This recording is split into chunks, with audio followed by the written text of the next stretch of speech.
Welcome to the 2023 Superior Day of Giving Telethon, our fourth annual telethon, raising money here for Yellow Jacket Athletics. I am John Garver, and over the next several hours I will be with you as we talk with Yellow Jacket coaches. We'll have a student athlete in here and we go through every single program we have and talk about successes of the last year, and there have been a lot of them, whether you're talking on the field, in the classroom, in the community. Also talking about the things that we would like to do going forward in the future of some programs, and one of those things is obviously the Day of Giving and the fundraising that comes along with it, because every dollar that we raise over the course of this Day of Giving, not just today but over the course of the entire year, benefits the student athlete experience here at UW Superior. And without any further ado, we're going to jump right into it with the Director of Athletics, Nick Bursick. And boss, it's been another real successful year, hasn't it?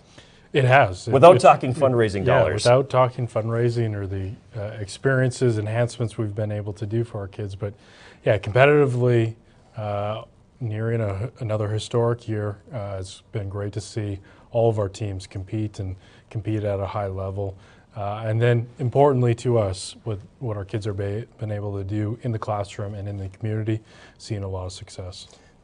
Community-wise, we're traditionally in that 1,000 hours of community service donated, and that's something that one of the things we hang our hats on. But the classroom piece has taken a turn over the last few years, and the numbers that these student athletes are putting up in terms of grade point average are gaudy.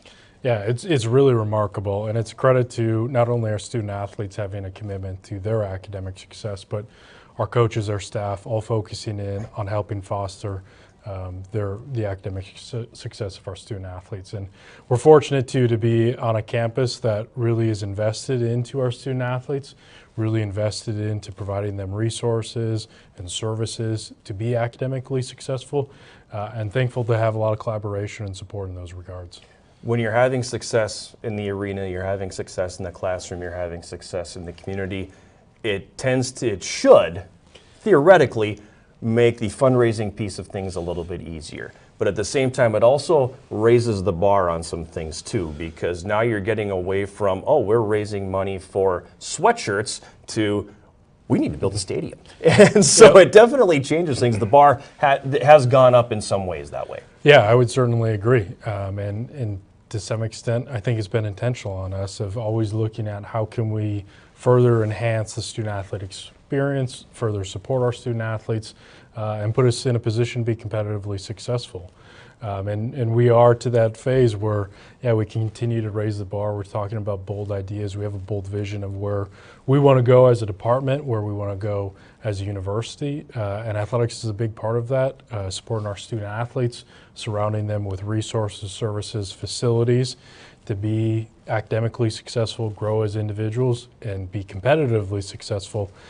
It requires support, and days like today are incredibly important for us, as these are truly opportunities where we get to fundraise, we get to tell our story, and we get to try to fundraise for things that are truly going to enhance the experiences of our student athletes. I know a number of our programs are fundraising for a variety of things, whether it's tools to help them competitively train and develop, whether it's experiences and team bonding trips, team retreats, to a variety of other initiatives and items. They're all rooted in helping our student athletes and supporting them. So that's what makes today exciting, and hopefully that's what makes today a big success. And I know that's something this is the fourth year we've done the telethon. The first year we were in the high 40s money raised. The second year we were in the low 50s. Last year you come in at just over 72,000. So naturally this year is the $100,000 year, right? You have to temper the expectation a little bit too, that you don't automatically make that jump every single year. Yeah, you don't. But you know, what I would say is I think we have a great group of alum, donors, supporters, community members that really see the impact we're making on our student athletes and want to help invest in terms of our ability to do so. And because of that, that's what makes today and other efforts successful. And I hope we can have a great day, and it would be great to break that milestone. But I know whatever we raise today, it's going to impact our student athletes. And that's the positive thing about today, and that's what's exciting. When we did this a year ago, some knew what was coming, others did not know.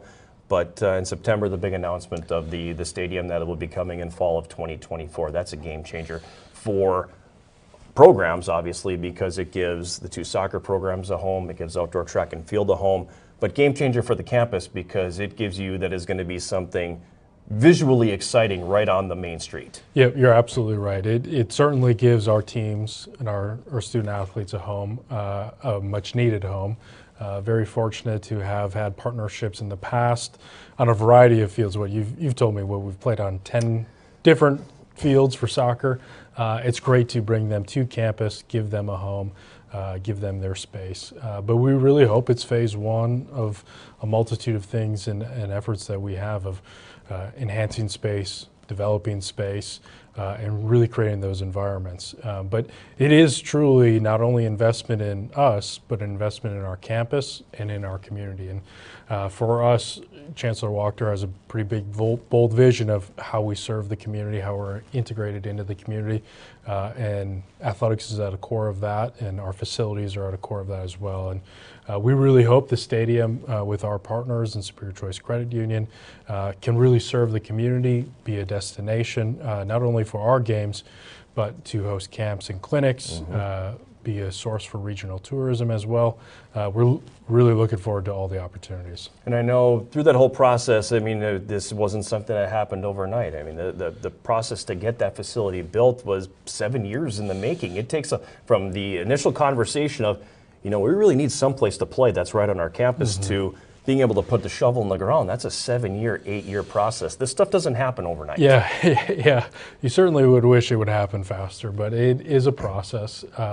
But thankful that we stayed committed to it, and we're going to see the fruits of those labors, like you said, in the fall of '24. And it's going to be great to have a home for those student athletes. But again, we really hope it's phase 1, and we've done the work in some other regards where hopefully some other projects and other initiatives that we have planned aren't that far off either. And I know we haven't necessarily been quiet about what some of that is, because you know you're up front when you're talking to some donors that frankly we need homes for a couple more of these teams. This takes care of 3 of them, but you still have a couple teams that don't play their home games on campus, and those are the kind of the next steps in that next phase that you're talking about. Yeah, absolutely. We know we need homes for our baseball and softball teams. We want them to be on campus. We want them to play at high-level college facilities, also facilities that can serve the community. We know that our tennis programs are really flourishing in terms of when we added that sport several years ago to where they are now, especially competitively. We want to make sure we continue to invest for them with the construction of new outdoor courts, also looking at our indoor spaces, our team spaces, our locker rooms. And that's where it really impacts all of our student athletes, even our weight room spaces. And it's going to be a process. I wish, you know, it could change overnight. If you have $10 million, it can. Yes, we'd be very excited to talk to you. But it's a process, and you know, every year I think we try to tackle 2 or 3 things and make the experience for our student athletes better.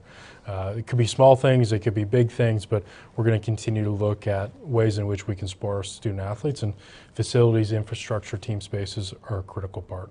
We've talked about some larger ticket items there. Again, $10 million. We are not willing to turn that down. You go ahead and contact us. But there are some smaller things too that over the course of the year have to be taken care of, and some things that we've done here I think that have kind of distinguished us from some other programs. You know, right next door to where we are right now, there's an athletic fueling station where athletes can come by and grab snacks during the day. Not everybody has something like that, but those aren't free. Correct. And that is something that we raise money for every year. Yeah, the fueling station has been a great resource for our student athletes. Not only does it provide them some nutritional supplements and support in that regard, but you know, we both know from a student athlete schedule, they're busy, whether it's going from class to workouts to practice to work. They have a ton of commitments, and sometimes eating can be a tough thing for them to fit in. So it's a great resource. You know, the room, we restock it every morning. It's typically busy all throughout the day. We'd love to really do more, but it is something that we fundraise for. But it's a resource that impacts all 350 of our student athletes, and really a great need that they have. So we're happy to do it. It is an area that makes us a little bit more distinguishable There's not too many D3 institutions that have a fueling station like that. So hopefully with support, we can continue that, grow it, and help provide that resource to student athletes. But it's not the only area that we're looking to invest in for our student athletes. We're excited to be renovating portions of our athletic training room this summer as well. And that can be a space that, knock on wood, right? Hopefully student athletes don't need it, but when they do need it, we want to make sure it's accessible. Our training staff, our sports medicine staff have the modalities they need to help our student athletes. They have the space for rehab. So really looking at that space and really looking how can we support our student athletes. And that's one space that I think we can continue to grow in. And I will be fundraising a little bit for some recovery tools.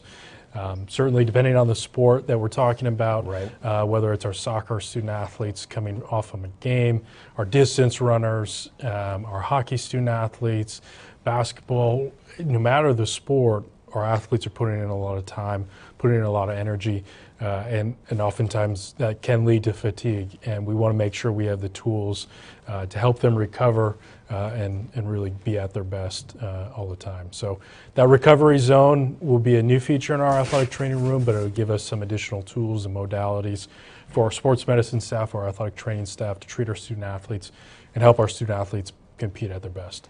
The other thing that you have under the department needs game day enhancements. That's a very vague thing to put on there, because that could be anything from we're going to provide them with more Gatorade on a game day to we're going to build them a stadium. So, I mean, that could be anything.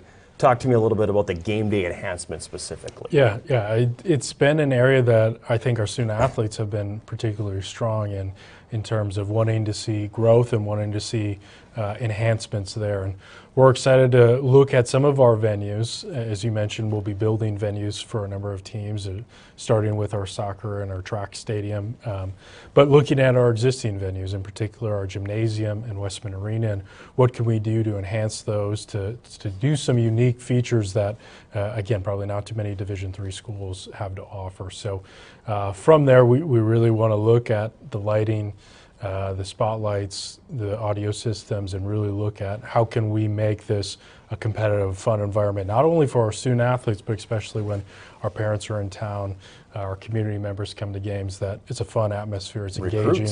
Recruits as well. Game days are our big days, and we want to make sure that it's a competitive atmosphere in all of our venues. It's a fun, energetic atmosphere, and having some support to do some enhancements, whether it's our lighting or our audio or spotlights, that all plays a big part in it as well. So excited, hopefully we can get some support there as well and be able to enhance some of those facilities, but then continue to grow that in all of our facilities for all of our student athletes.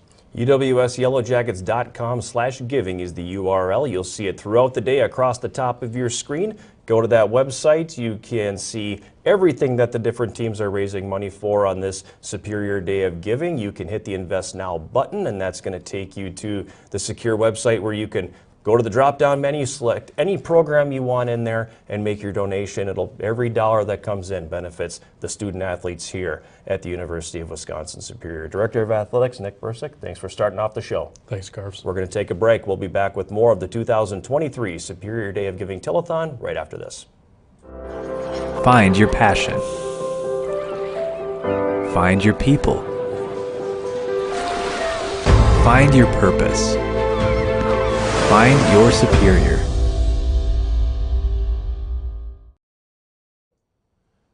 We're back on the 2023 Superior Day of Giving Telethon, and our first head coach of the day that'll join us. I usually save you for last, but today you're going to kick things off as head men's hockey coach Rich McKenna. So, Coach, thanks for coming in, and thanks for having me. Let's have a little bit of a chat about the season that was. It was a lot of unknowns going into the year because you had such a large freshman class that was a part of everything.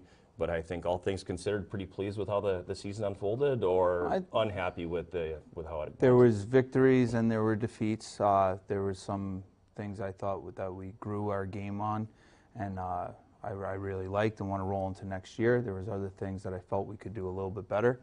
All in all, I like the guys that are coming back. It was a good year. It was another step in the right direction. Now we're looking to kind of get over that 15, 16 win hump and get into that 20 win range and make that the standard from here on out. You kind of have gotten stuck in that range, haven't you? You know, you've gotten stuck in the 15, which was good considering where you came from when you first started here. Being in that 15, 16 range is nice, but you've been kind of stuck there now for 3 or 4 years, and you're kind of stuck in that semifinals of the WIAC tournament, save 2021. So it's it does seem like you're kind of stuck. For lack of a better word. You know, we've had that permanent residency there for a couple of years here now, or minus the COVID year where we won it. But it was obviously a different schedule, different structure, different times.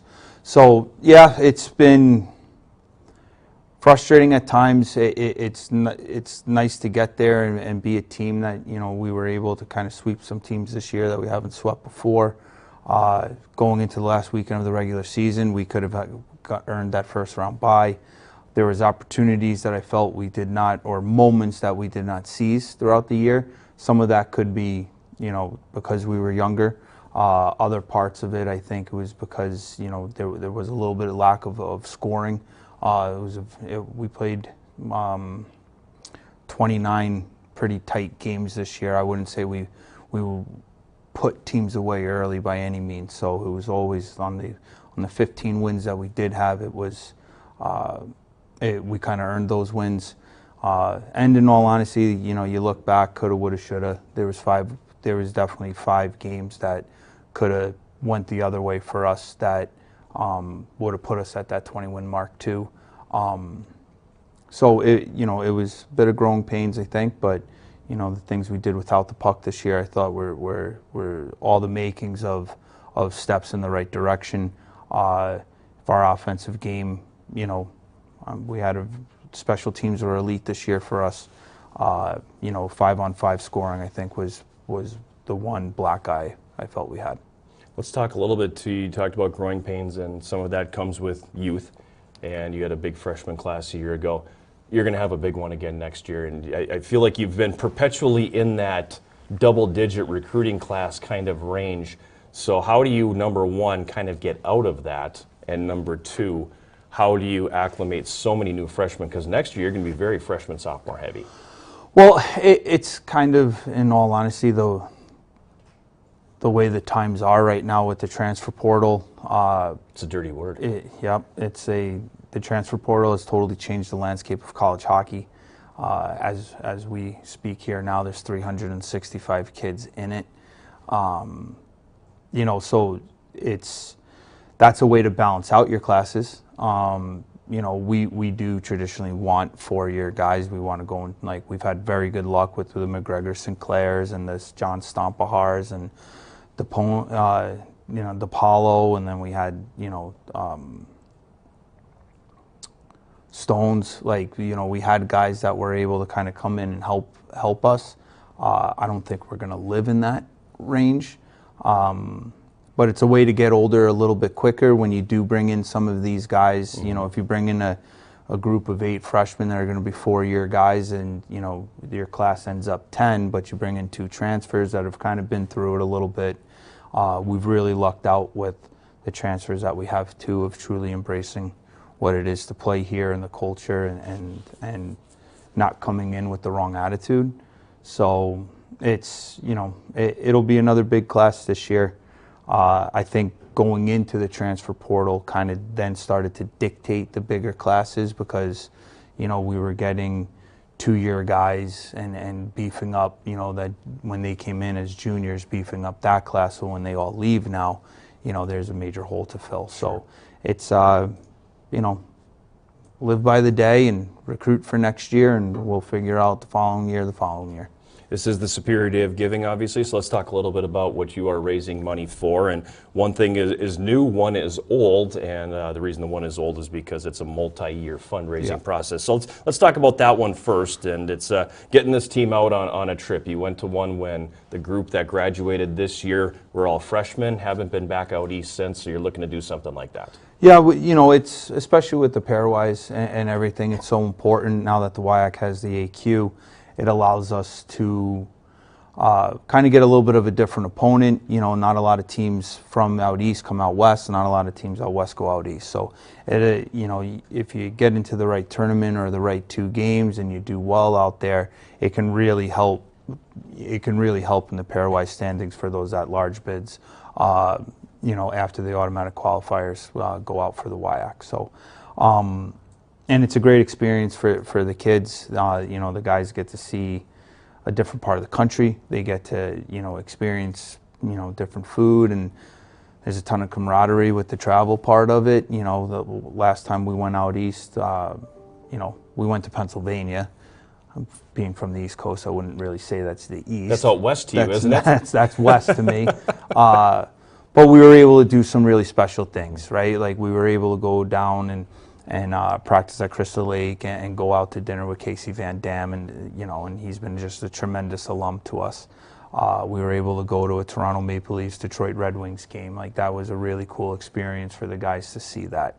You know, then we went to Pennsylvania, won 2 games, and drove back into a snowstorm. That was absolutely epic. But like those little things, you know, have Thanksgiving together and all the, like, you know, those things were able, you know, to create an experience for the guys, and to be able to get out towards the Boston area, I think would be really special.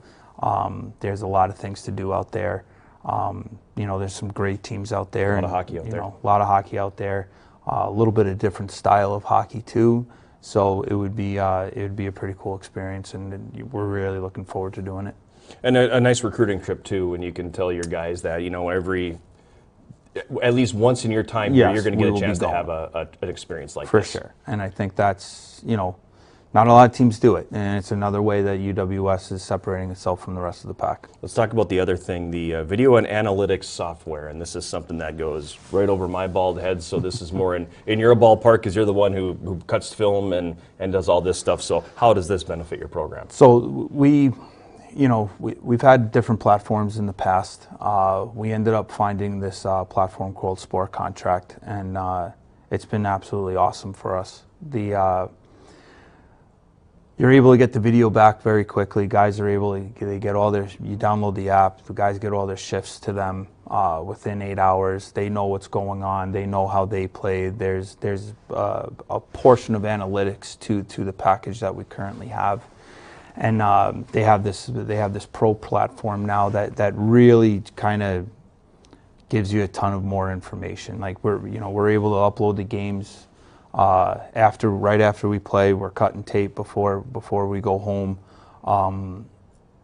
and you're able to do your team video. And then you're able to, you have your power play. When you get the package back, you have your power plays and special teams all done, ice time and all that. But there's a whole other level to the pro platform. But when you talk about breakouts or zone exits and zone entries and offensive zone and things that I think would help make you work smart, not just hard, and it will give the coaching staff additional resources to be able to, for line matchups, to be able to, where to start certain guys if certain guys are doing really well. Like a lot of the things that we do, we learn after the fact, because in game, as you're flipping lines, you're making certain adjustments, you're doing those things.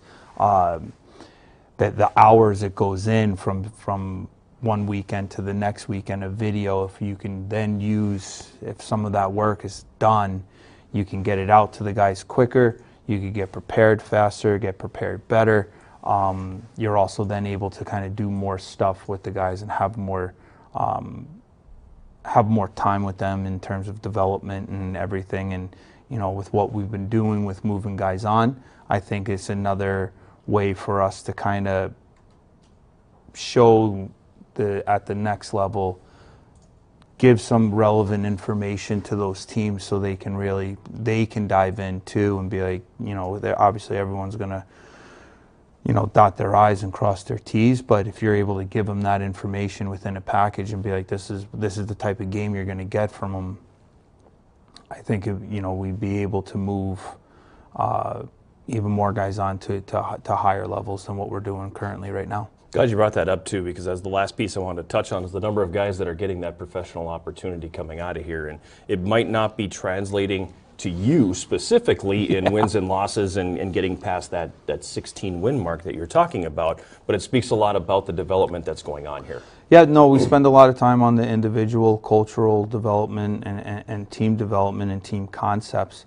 I'm very proud of we take the time to work with each guy individually. Every guy that commits to us has a plan, you know, and it's kind of mapped out, you know, where we want to get to in 4 years and how we get to there. And obviously everything's subject to change, but it allows us to, we don't want UWS to be the last stop. If you have aspirations to play at the next level, you can make it from here. And, you know, we're the only Division III school in the country that's doing it at the volume that we're doing it at. And it's a testament to the kids, you know, what they're doing academically. They're able to get their classes in order and they're able to go. It's a testament to the university having that understanding. The development model that we have, the communication and the connections. At the end of the day, you know, you're going to make it or break it for yourself, but if we can help get your foot in the door, you know, that's what we're looking for.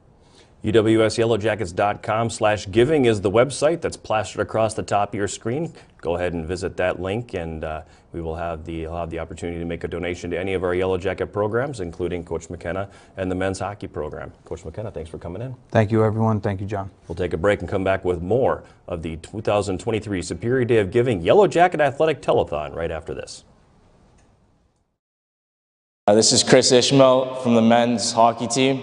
Last year we raised money for a holiday tournament trip and team apparel. Team apparel allowed us to look the same while traveling around the country, and the trip allowed us to have a better connection with each other. This year we are trying to raise money for new video equipment to help with stats and help us get better information on our gameplay. Giving is the website.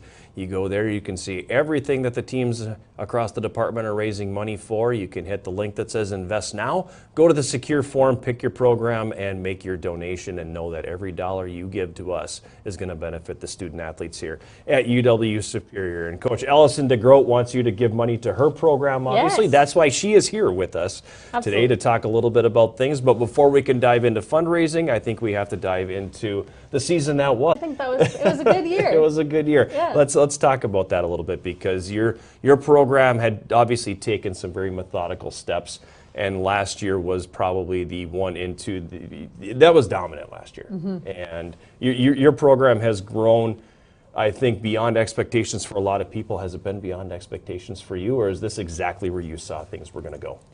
I think it's hard to say. It's okay to lie. It's hard to say it's exactly where I saw things going. It's what I hoped we could accomplish. It's very hard to know what the ceiling is. You know, when I took over the program, we were 1-16, so it's hard to know how fast can you grow and how good can you get. But this last year was such a great year, winning our second conference championship, regular season and playoff, and being able to go to the national tournament. But I think what's really exciting is our style of play is changing and growing. We're not only are we more possession oriented than we've ever been, but we are also attacking at a higher level than we've ever done. Mm-hmm.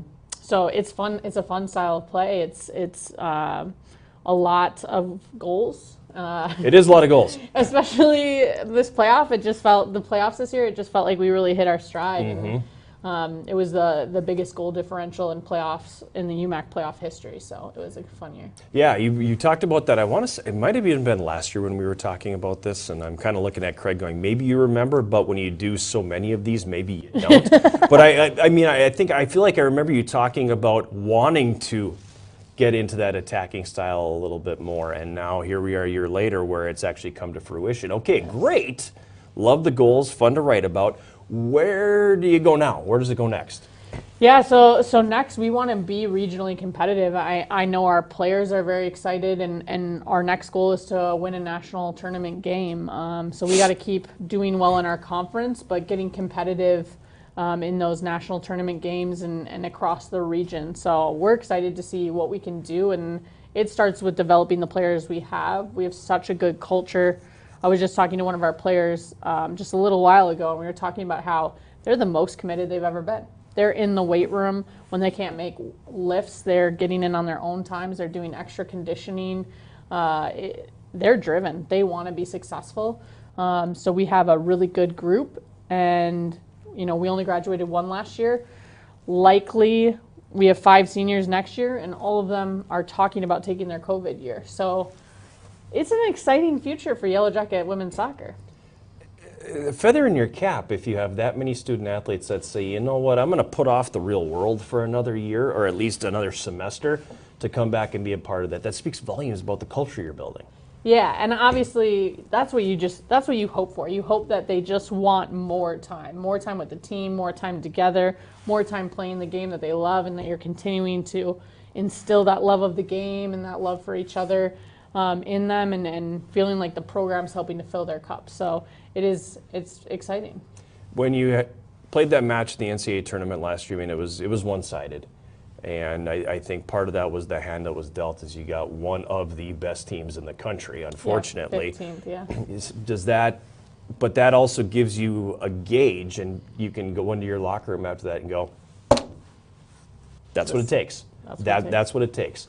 Do your players absorb that? Because as coaches, as people who have been out of the competitive part of it for a while, you can see things from that viewpoint. Yeah. Are the players able to absorb that? Do they look at that and go, oh, that's what it is to be at that level, or are they still not quite able to process that yet? No, I think they understand. I think they've seen what the highest levels of D3 national soccer looks like, and they want to perform at that level. Mm-hmm. You know, they're coming into my office and being like, Coach, we want to work on this. We want to see this. We want to do more of this.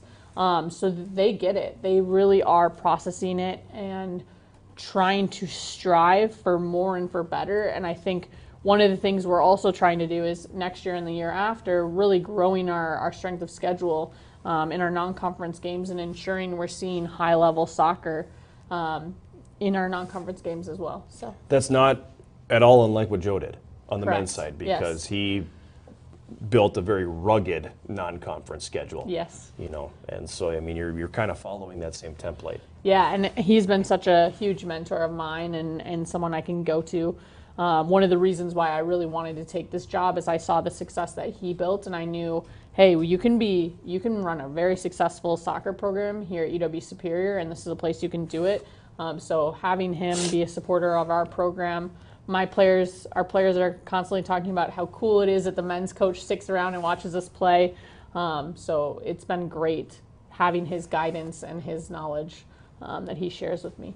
We're gonna talk about the fundraising piece Yeah. of this, obviously, because it is the Superior Day of Giving. But one of the things you aren't necessarily going to have to raise money for, but that is going to benefit you, is the structure that's going to go up right outside this building here in the next year. How big is that? I can't even put into words. Well, you're going to have to now. Yeah, I am. I'm going to have to put into words. No, it's super exciting to know that we have a homecoming, that we have a place that is for us, for women's soccer, for men's soccer, for track and field, that we can call our home is big. The fact that we can be in a classroom up here and do film and just walk out onto the pitch and immediately practice what we've just talked about, Right. those connection points matter. Mm-hmm. The fact that we can have better training times, not practice till 10 p.m., it matters. It pays off in their experience. So we're excited to have a home. Not having to play night games every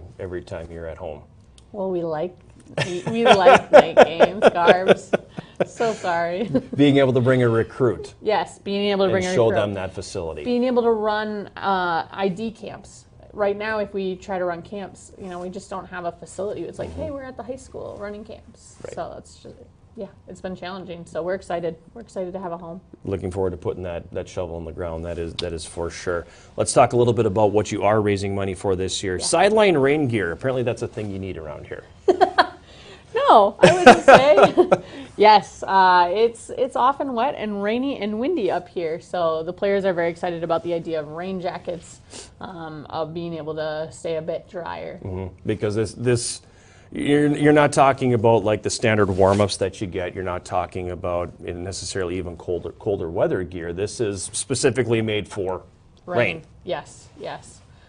So having a little bit more of the breathability while still keeping you dry, it not being a huge heavy layer, but something that ensures that your body stays dry. And beneficial too, because not every facility has some kind of a shelter on the sidelines. So Correct. obviously a very important piece. And then game trip enhancements. Yes. Talk about this, because I don't know what this means. So what we're looking to do is on our very first opening game, we're playing Gustavus, and then on September 1st, and then on the 3rd we play UW Stout. So what we're looking for is support to be able to spend 2 days with the team down in the Twin Cities, exploring the area, spending time with some of the families that are in the Twin Cities, and being able to train at another facility and going over to Stout instead of driving down, driving back up, training at home, and then getting back on the bus once again. So it allows a lot more team time. It allows a lot more quality training time, and just being able to spend a lot of time together. And there are players on our team that haven't gotten to spend time in the Twin Cities, so being able to take advantage of that area. And especially if it's early in the year, that it serves definitely a team building function as well. Yeah, so definitely we usually spend a lot of that time trying to talk about, we'll have now played our first game, so being able to, instead of spending time on a bus, spend time together, having culture conversations, having conversations about how the last game went, what we want to do for the following game.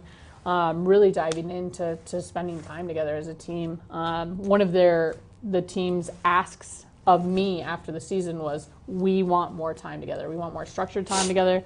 We want more free time together. What better way to make sure they spend time together than all being in one spot together for 3 days? Again, it speaks volumes about the culture that you've built within that program. Thank you. You know, it really does. So UWSYellowJackets.com/giving is the URL. Log on now, hit the Invest Now button, and make your donation to Yellow Jacket Women's Soccer. Allison DeGroat, thanks for coming over. Thank you, John. We'll take a break. We'll have more of the 2023 Superior Day of Giving Telethon right after this. This is Lindry Schendel from Women's Soccer. Last year we raised money for a team retreat and team shoes. This helped us just get to know each other as teammates and then also look the part when we get on and off the bus. This year we're trying to raise money for team events by going to sport events, and I think that would be really fun for all of us to get off the field, stop training, and get to know each other and build more chemistry.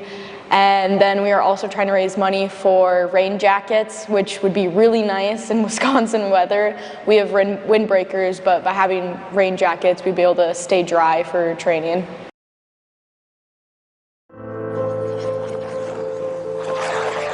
Find your passion.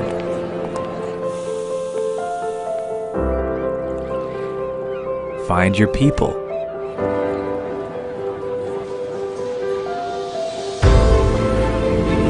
Find your purpose.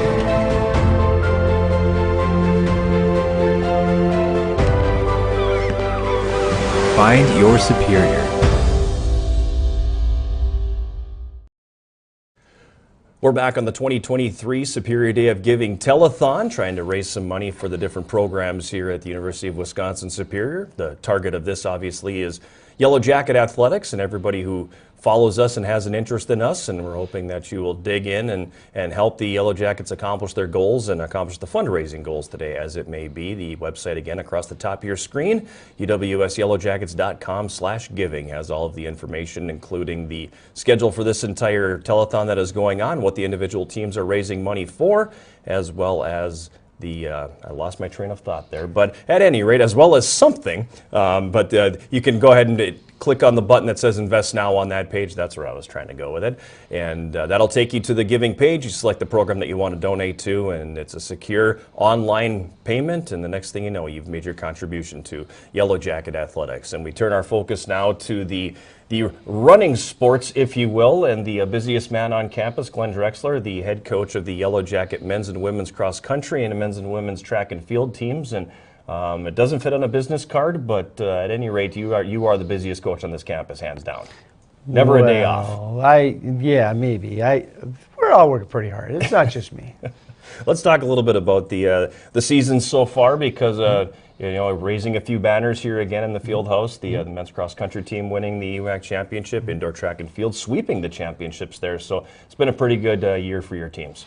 Yeah, our kids are working hard, man. It's been fun watching them do what they do. Really committed kids, and it's fun, man. it was hard. That indoor especially was exceptionally difficult. Gosh, you know, kind of difficult in what way? What do we? Difficult in what way? It was emotionally draining. For one, you know, having our men win over the course of the few years, it's one thing you commit to that kind of endeavor. But once the gals kind of were getting close, we were just all kind of emotionally tied into every point we were making, and by the time we were done, we were fried. I mean, I was absolutely destroyed. But it was worth every ounce of energy we put into that thing, and I'm really proud of those girls for that first championship. It was pretty cool. Yeah, really cool, because it's, again, the men have won, is it 6? I think it's 6 now, consecutive indoor championships. So not to say that it's old hat, but you've been there with that group before, but a whole new experience when you get the chance to do that with the women too. Yeah, and just, you know, having done it with the guys a few times, and then watching those girls kind of be bummed a little bit that they didn't quite make it to the top, and always just coming up a little bit short, but then finally to be able to do it together, it finally gave you that kind of, just that sense of accomplishment that, hey, we finally, as a team, and I mean men and women are combined in that sense, we finally did it together, and it was worth it. It was a lot of fun. And that's only a portion of the season, obviously, because let's not forget that once that's all done, we're supposed to go outside and do these things, and anybody who's even remotely close to the upper Midwest right now knows that winter is kind of still here.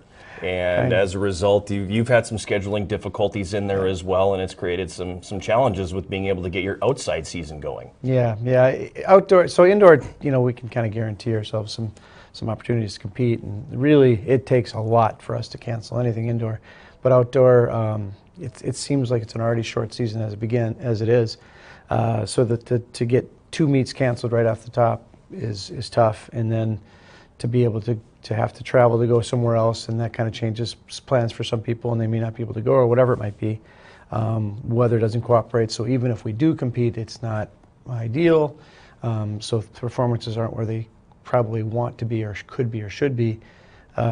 So qualifying for nationals, those kind of things kind of get derailed a little bit as well. So a lot of issues with the weather. It's frustrating, but you know, we're all dealing with it up here and try to figure it out. But that's part of what we're going to talk about as far as what's going to help us out too. So let's jump into that then. Let's talk about what it is for your cross country teams and your track and field teams that you're looking to raise money for.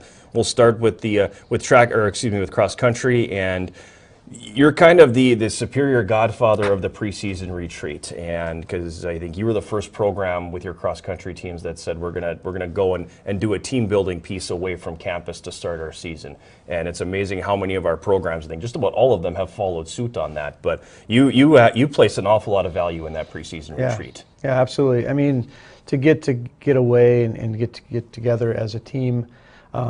You know, we're going to be doing our running, which is what we do, but really I put a lot more emphasis on what we do as a team and as a group, to be able to find out who we are, what we're made of, and how we can, you know, move together forward and stuff like that. So, you know, championships are always on the mind, and how can we can't do it by ourselves.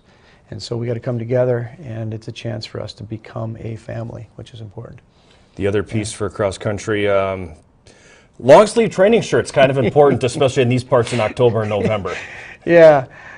So between the safety vests that we bought in the past, but just having some apparel that fits the weather, the climate that we have, and preferably something lighter colored, because I'll go back to it. My wonderful wife, you know, she would coming back from picking up the boys at daycare or something. She said, "Yeah, Glenn, I almost hit your runners again tonight," and she was angry with me. So I had to, we got to take care of those things. So we found some vests, and now we're going to try to find some long sleeve shirts so we can be better seen in the dark as the sun gets down a little sooner in the fall. So track and field then, throws cage netting. That's a little deceiving. We're trying to find release netting is what we're going to do. We want to be able to release, even if we're hooking it up to our throws cage, to be able to release discs, potentially hammers, so we can start releasing sooner into the spring.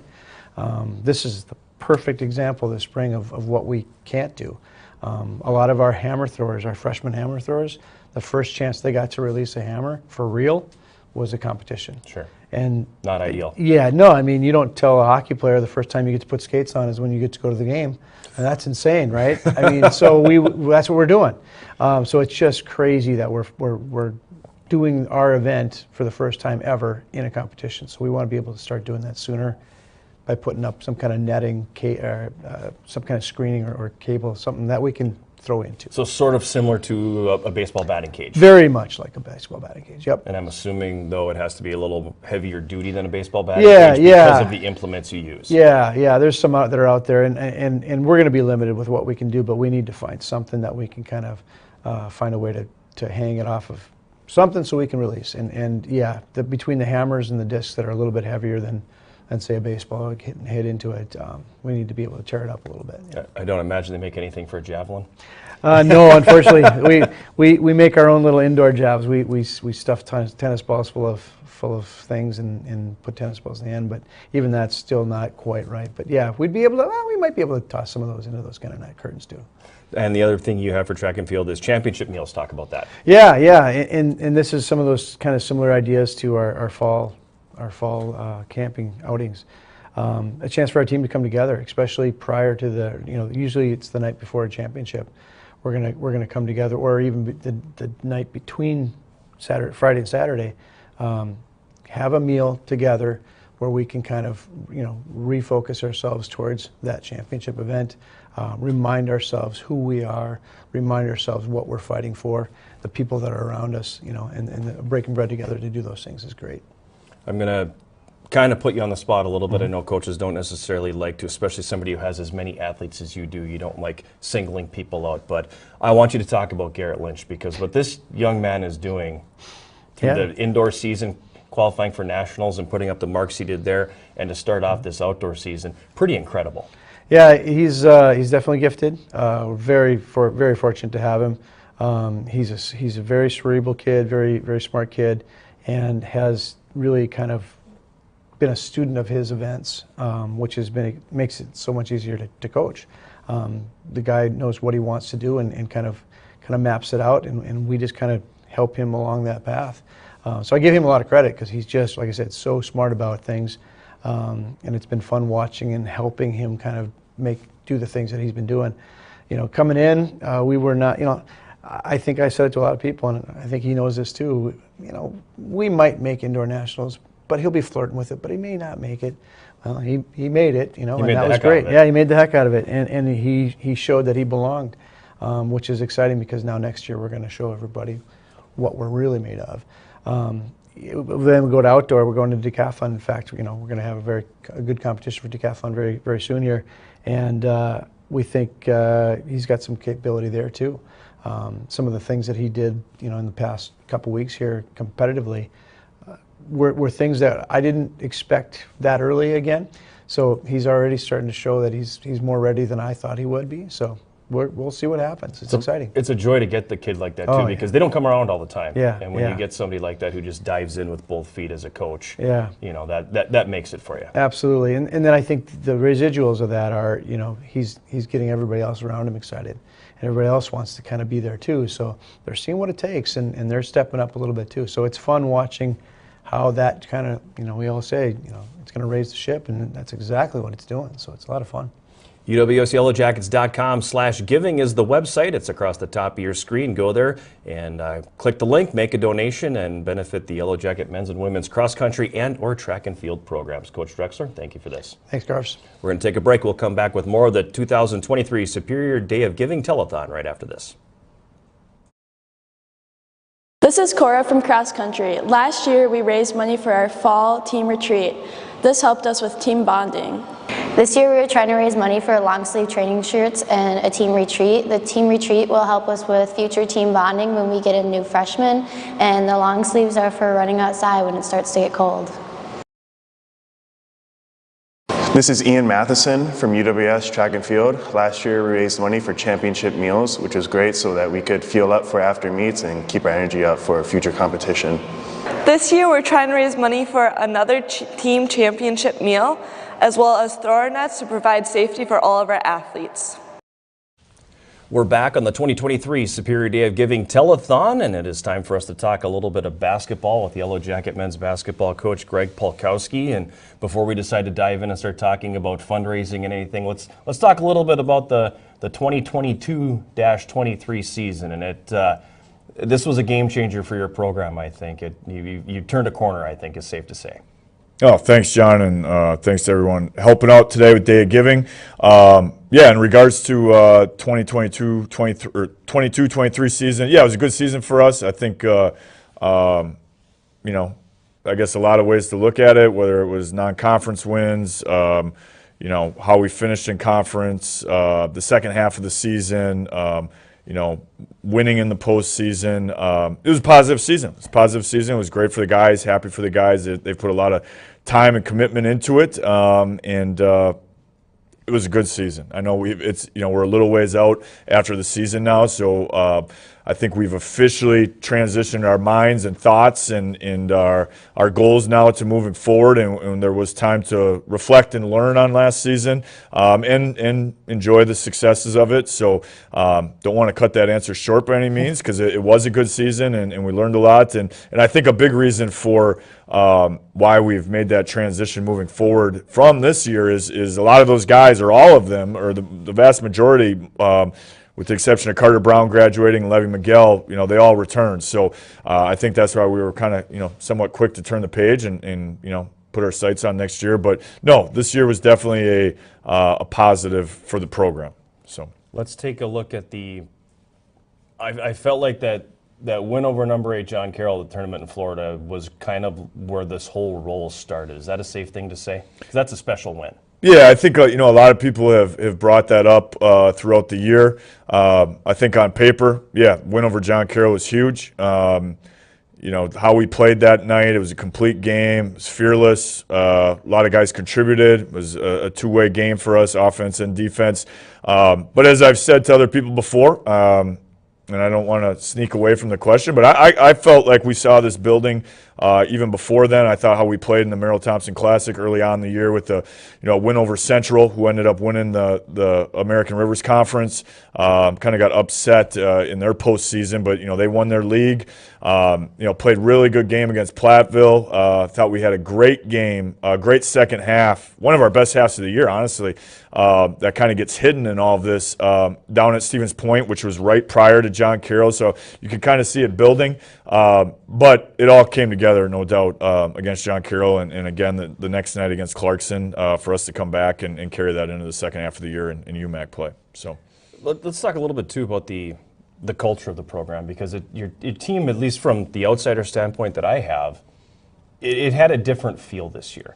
And it takes a long time when you're turning a culture. A lot of coaches say it's a 5-year kind of thing, and that's right in that ballpark where you are. And is that something you saw coming? Is that something that once the year started, you said, okay, I can sense this is going to turn the corner? And was there a definitive moment where you knew that everything you were trying to instill in that locker room was finally taking hold? Yeah, I think that's a great question, a tough question. Could I see it coming? Yeah, same thing. You kind of see all of this build real slow each day. You say with your observations being around the program and in the gym on game day and whatnot, you could kind of see it, feel it. That's great. I believe that to be accurate.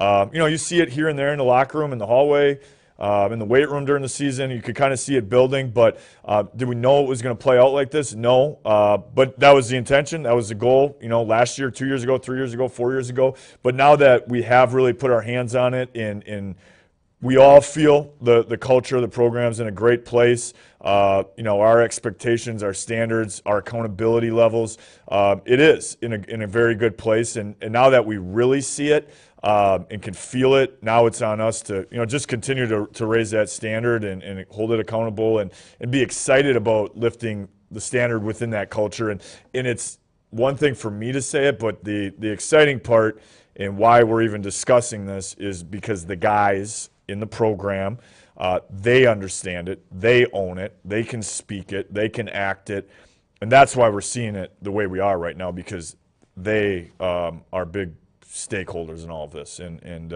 that's what's taken time, I think, is to bring those guys through the program. We've got a number of guys going into year 3, 4, and 5, and I think that is a product of it. So a great question.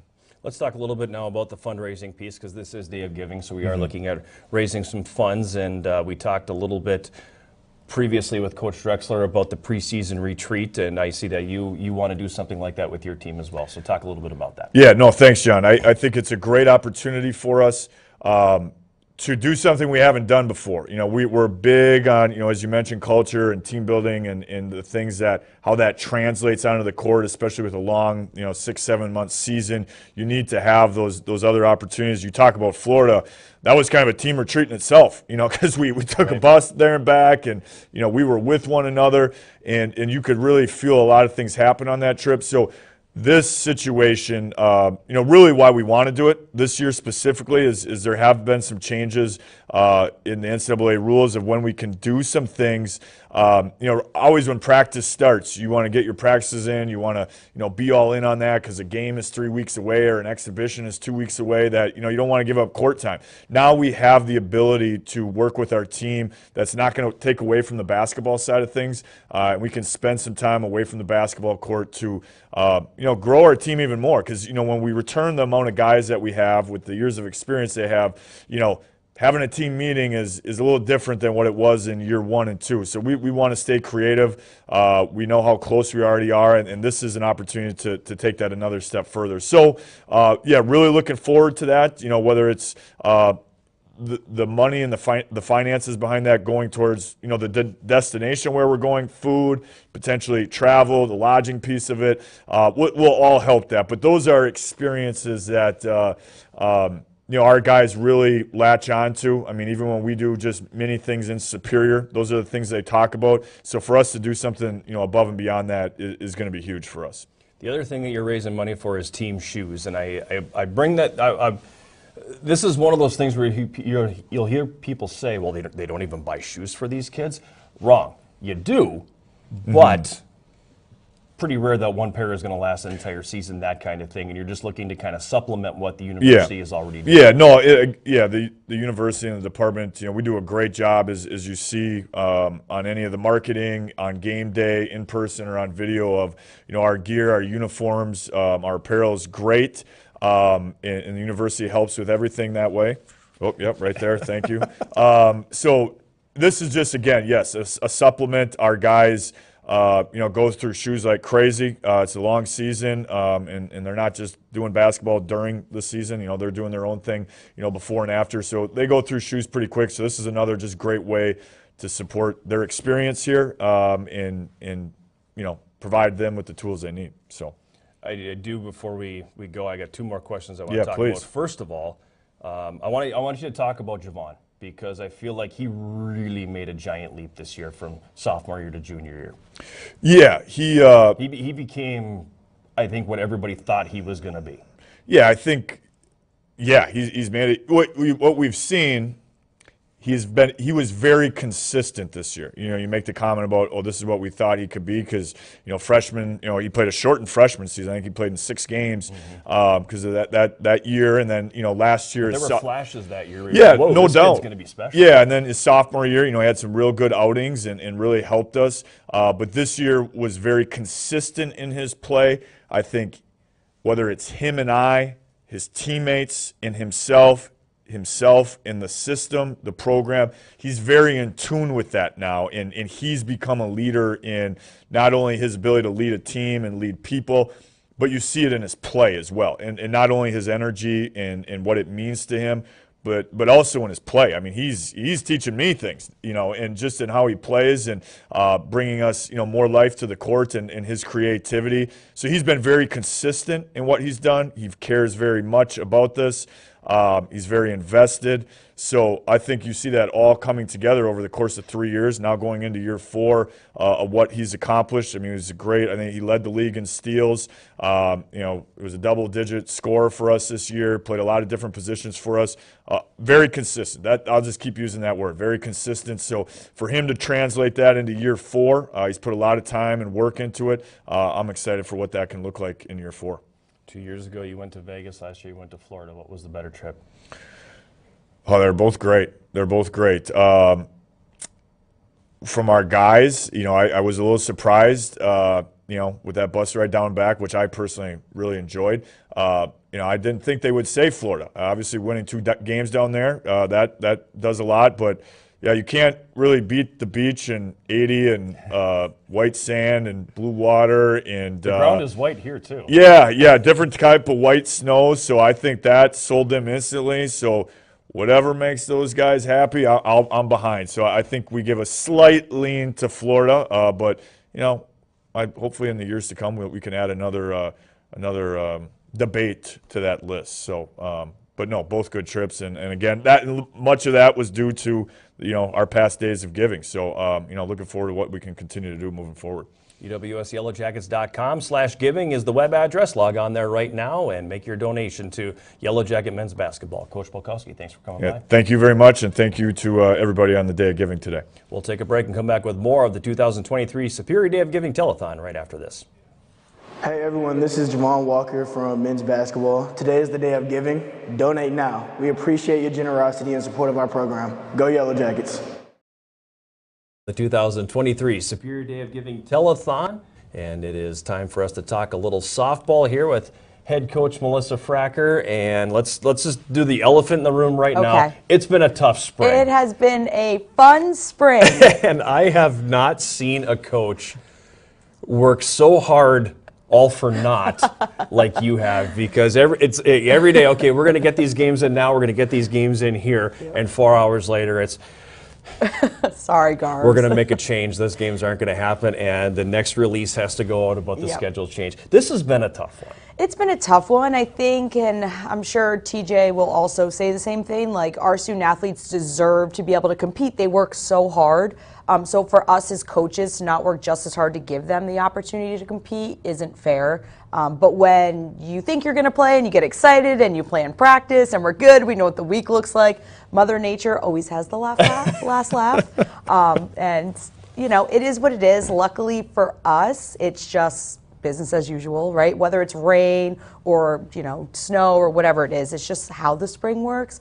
So our kids are really resilient, and I just keep telling them it's working out the way it's supposed to get us to our goal in the end. So. And I guess the silver lining is you're not the only school going through Absolutely this. not. I mean, everybody in the upper Midwest is fighting the same fight right now. Yeah, for sure. And it's nice to have, whether it's colleagues in this hallway or colleagues that are also in softball, just to call and be like, are you feeling this too? Are you going through this too? This is a heck of a year, isn't it? Because sometimes you feel a little alone and that you're crazy and you're the only one going through it, but then you talk to everybody and you just kind of laugh about it and try to make light of it. But at the end of the day, we're still out there, we're still competing, they're still working hard, and whenever we get our opportunity to compete, we want to make sure we optimize on it. So. How do you keep them on task? Because that can't be easy when you've got that many players, those different personalities, and that carrot of being able to play constantly being taken back. How do you keep them on task and keep them focused on the job that they have to do? Yeah, I think we just talk about our end goals and the small goals in between that we need to accomplish, and I think you make practice competitive. So if you're not competing in games against other teams, you just try to do things at practice to compete, and just try to continue that standard of what it needs to look like. I don't care if we play tomorrow, I don't care if we play in a week from now, but this is how we do things. So it does not matter that we're not playing right now. This is what practice needs to look like, and this is how we compete. So when we are ready to do it, we can do it whatever day. You tell us when to be there, where to go. Please tell us there's good weather and we'll be there. So how do you structure your practices not knowing we're going to be outside, we're going to be inside? Because they're two different practices, obviously. There's certain things you just can't do in the field house. How do you structure your practices not knowing what your day is going to be like? I like to send out practice plans ahead of time. And obviously if it's like, okay, we could practice at this time or this time inside, this time or this time outside. But we try to take advantage of where we are. So if we're inside, we just do a lot more hitting. because we have the cages and we have the ability to do that. When we're outside, we try to focus a lot more on base running and defense. So it's having 2 sets of practice plans at all time, being ready to roll out. And then it's also the practice of, okay, are we playing tomorrow? Because if we're playing tomorrow, we just want to make sure that we get in a good place ready to go. But if we're not playing tomorrow, we want to make sure we're competing and working extra hard, right? So I guess really it's 4 different practice plans. Here's what it looks like: inside, outside, playing, not playing. But I think it's what helps bond a team together. Because it's just so funny. Like, it just is comical. And you have to laugh because there's nothing else to do besides laugh.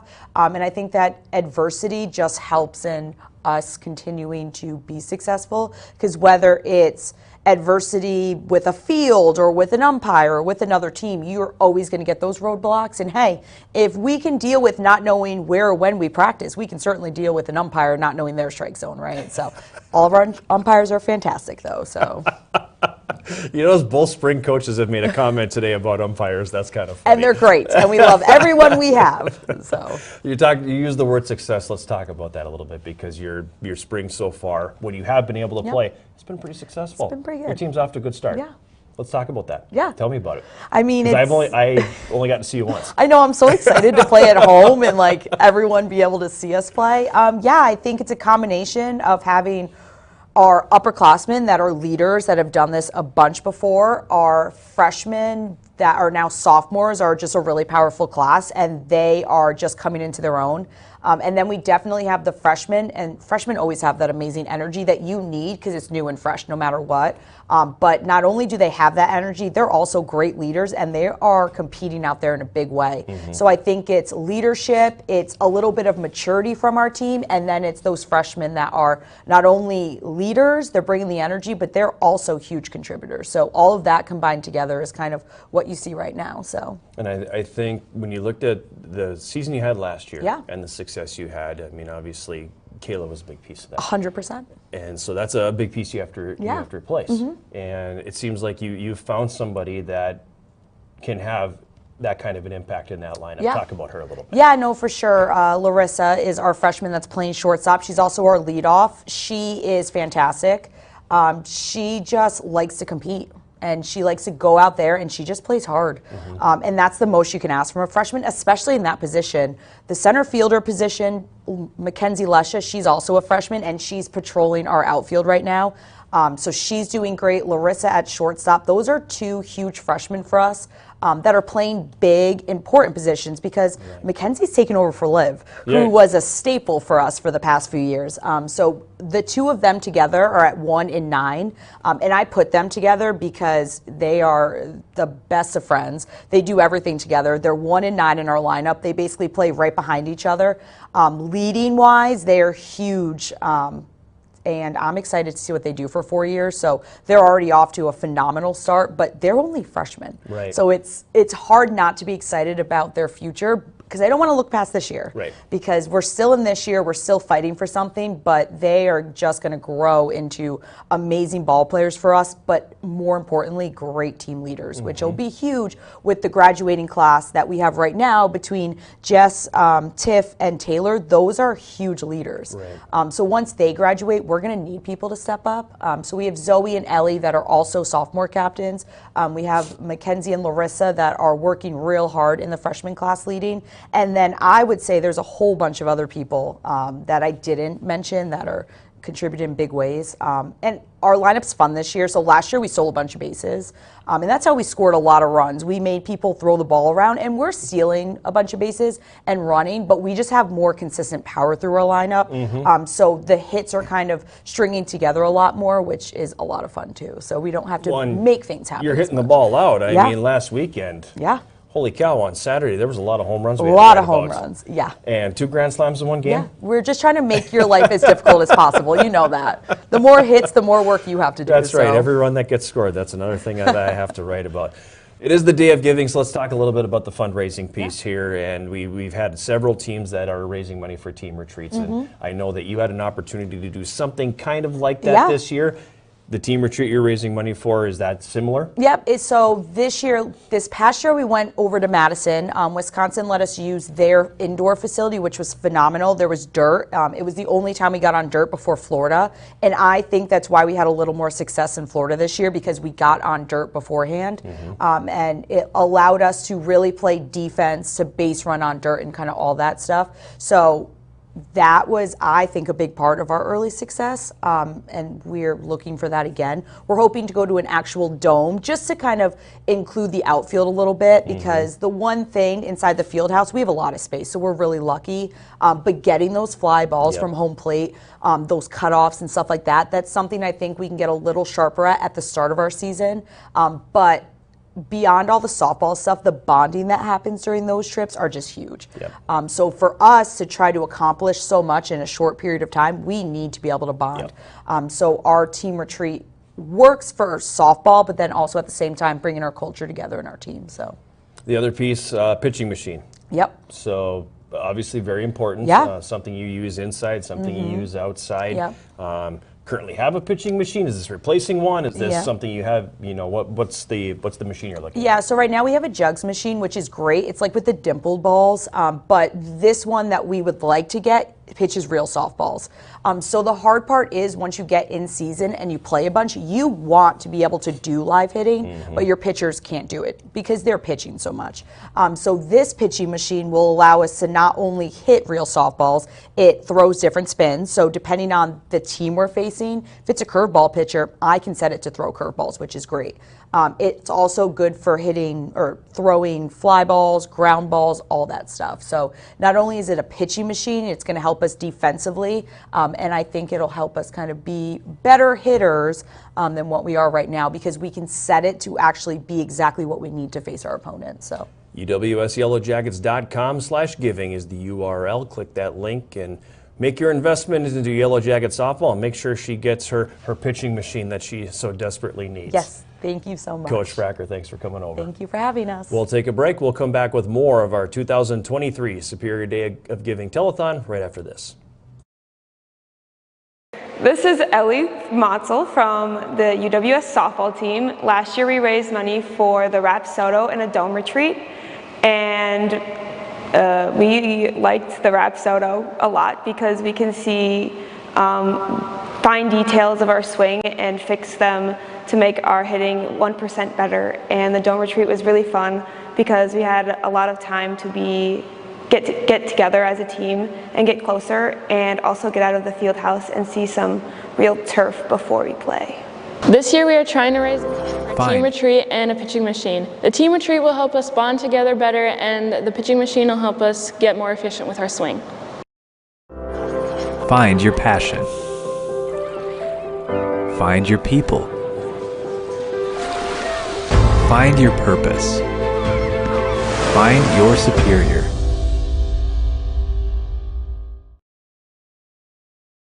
We're back in the 2023 Superior Day of Giving Telethon, and it's time for us to change gears and talk a little tennis with head coach CJ Schaffner. And wow, let's talk a little bit about, we're going to talk about both teams. Let's talk about the men first, because they've been on fire. They have absolutely been on fire with that long streak to open the season without a loss, and you know, dominating UMAC play. I mean, that's quite a squad you have playing there right now. Yeah, we're playing well. Things are going just, you know, kind of as planned. Everything is kind of aligned with our end goal here. So, you know, they're playing really well at the right time, and we just hope to kind of finish strong next week and, you know, see what we can do at the end of the week at the conference tournament.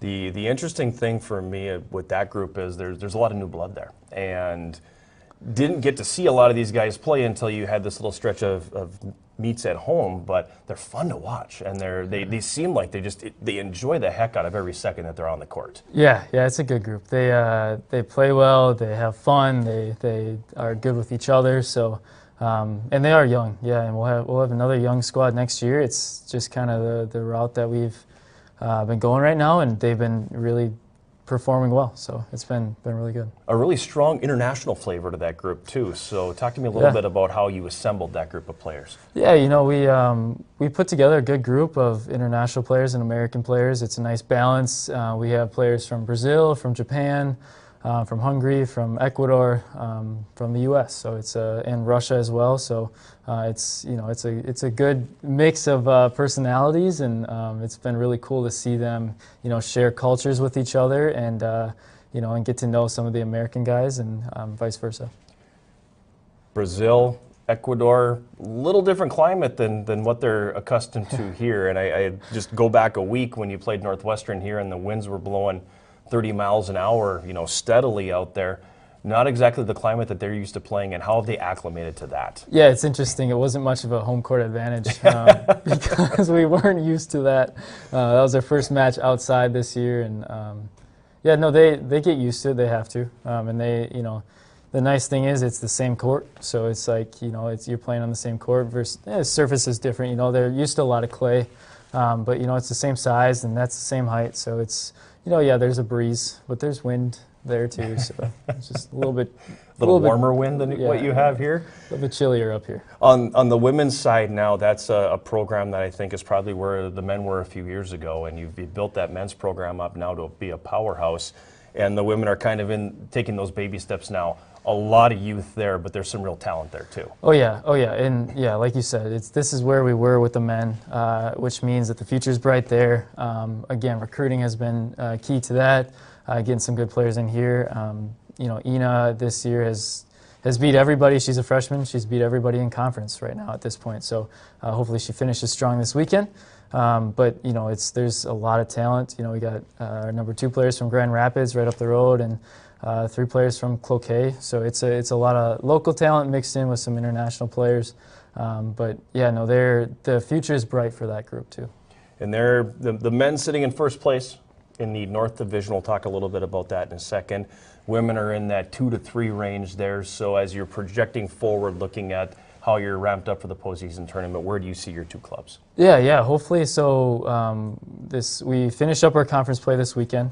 Against Northwestern, Bethany, Martin, and Crown. So we have 4 matches Friday, Saturday.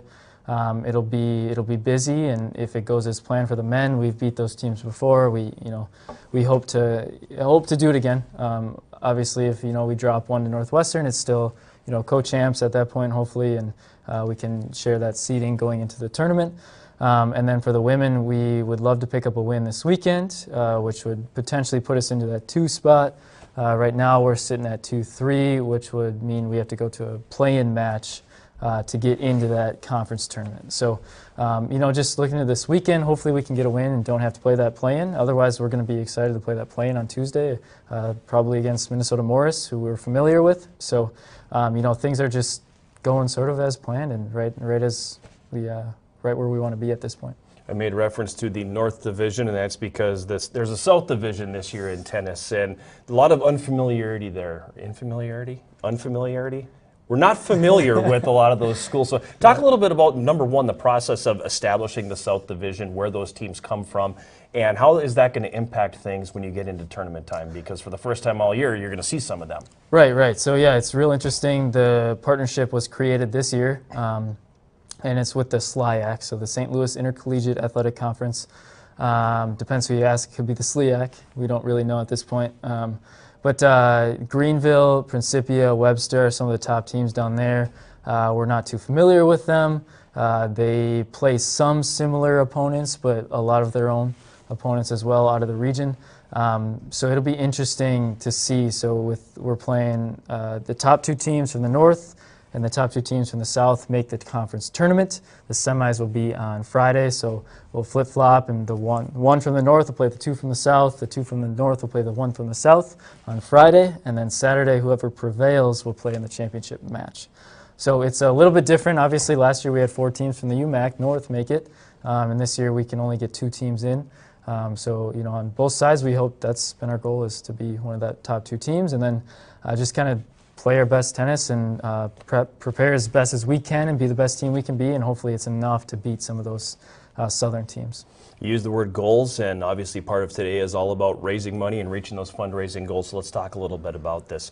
The 2 things that you specifically have wanted to raise some money for, the ball serve machine. That's a big ticket item, so talk a little bit about that. Yeah, it just helps with the developmental side of things. We have a ball machine, so this would allow us to raise the ball machine up. and fire serves. So the two biggest shots in tennis are really the serve and the return. So if we can really just isolate that return with this sort of machine and equipment, we can just set it up and work on that really important shot over and over and over again without my arm falling off. So, you know, you put that out there and we can just go and I can be on the same side as the player and we can really work on what that looks like. So it's really important for just the development of the player and the overall team. If we can be, you know, a really good returning team, then we, you know, just focus on the serve a little bit too, and you've kind of dominated that point from the get-go. I never thought of it in that term, that the two most important shots are the serve and the return. Yeah, yeah. I mean, I was this many days old when I learned that. Yeah, they say it's the serve, the return, and the +1. And the +1 is the serve +1 or the return +1. So it's the second shot that you hit. So yeah, those are kind of the top 3 important shots. Suddenly I'm going to view tennis totally different now. I never thought of it in that way. The other thing you're talking about that is more of a physical development tool. Yep. The other piece is the fall retreat and training trip, which would work on the culture piece of things within your team. Yeah, absolutely. We're fundraising for a team retreat to Nakusa, Wisconsin, to go to Sand Valley. Sand Valley is a pretty highly known golf course and resort, so they also have some grass tennis courts. So we went 2 years ago and it was just a blast. You know, I had never played on grass before. Everybody but one player had never played on grass before, so it was cool to pull up and everybody's like, whoa, what is this? Right. You know, like you only see it on TV at Wimbledon. So, right. You know, you get out there, you're sliding around, the grass is a little wet from the dew, and it's a good time. We got out the wooden rackets, and so it's just fun for the team. You know, you don't really get better playing tennis there, but it's just a cool experience to talk about, you know, years down the road when you graduate and you're hanging out with your teammates. Remember that time we went and played on grass? And, right. Most of them, you know, I haven't been back there since, and most of them probably won't. So it's like this is just part of the experience that we can provide that they're probably not going to get just on their own. Are those the only grass courts in Wisconsin? I believe so. I think there's a couple in Iowa, but yeah, there's not many in the Midwest. They're really hard to maintain. It's not popular. Are there clay courts in Wisconsin? I believe there are a few. Some of the higher end clubs, kind of same with the cities, the Twin Cities. They have a few clay courts, so you can find those in the area. But those are a little more common, but still pretty uncommon. If you're going to be playing on a clay court, then I guess you better have a separate fundraiser for shoes and socks, because chances are those items will get ruined pretty good playing on clay. Yep. UWSYellowJackets.com/giving is the URL. Log on there now, hit the Investment Now button, and choose the program of your choice. And Coach would obviously hope you select Yellow Jacket Tennis and make your donation. Coach, thanks for coming by. Thanks for having me. We'll take a break and come back with more of the 2023 Superior Day of Giving Telethon right after this. Haley Balt from tennis. Last year we raised money for team gear. It was really nice to have extra travel gear to travel with. This year we're raising money for a fall retreat and training at Sand Valley and a serve ball machine. This will help bring us closer as a team and also help us improve our game. We're back on the 2023 Superior Day of Giving Telethon. UWSYellowJackets.com/giving is that website. Log on there, see what our teams are raising money for. Click on the Invest Now button, and when you get to that secure page, select the program you would like to make a donation to, and you're on your way, and you've made a contribution to Yellow Jacket Athletics. And it's time for us to swing back into the fall sports season here, as we're talking a little volleyball with head coach Lynn Diedrich. And, you know, first off, 20 years. That's a long time to be coaching in this day and age. I mean, it's not easy now. You see at the high school level, coaches are peeling out after 3, 4, 5 years. 2 decades, that's a pretty good run. Yeah, thanks. And I'm enjoying every bit of it, you know, continuing to work on making a few minor changes throughout, you know, the process, but really enjoying working with these young women on a daily basis. How has it changed? I mean, obviously, over that much time, coaching changes, recruiting changes, the game changes a little bit, players change. What kind of changes have you seen over the 2 decades that you've been at the helm?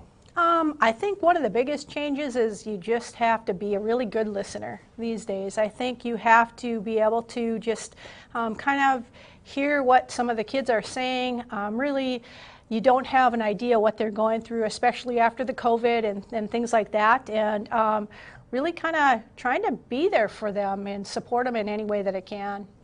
Let's take a walk back to last fall. You had a really nice run last fall, and came up a little bit short in the UMAC tournament against one of the 4 best teams in the country. I mean, Northwestern went on a heck of a run, so definitely no shame in finishing in second place to them in the UMAC. But your team put together a really nice campaign last year. Talk a little bit about that. Yeah, I mean, I think overall we had a great year. We had some great competition, throughout our schedule, played some top teams, including UW-Eau Claire that came out and finished with a national championship in the year before. So we weren't afraid of the competition, and I think that helped us in the end to make our run and to be a great representative in the conference in that championship match as well.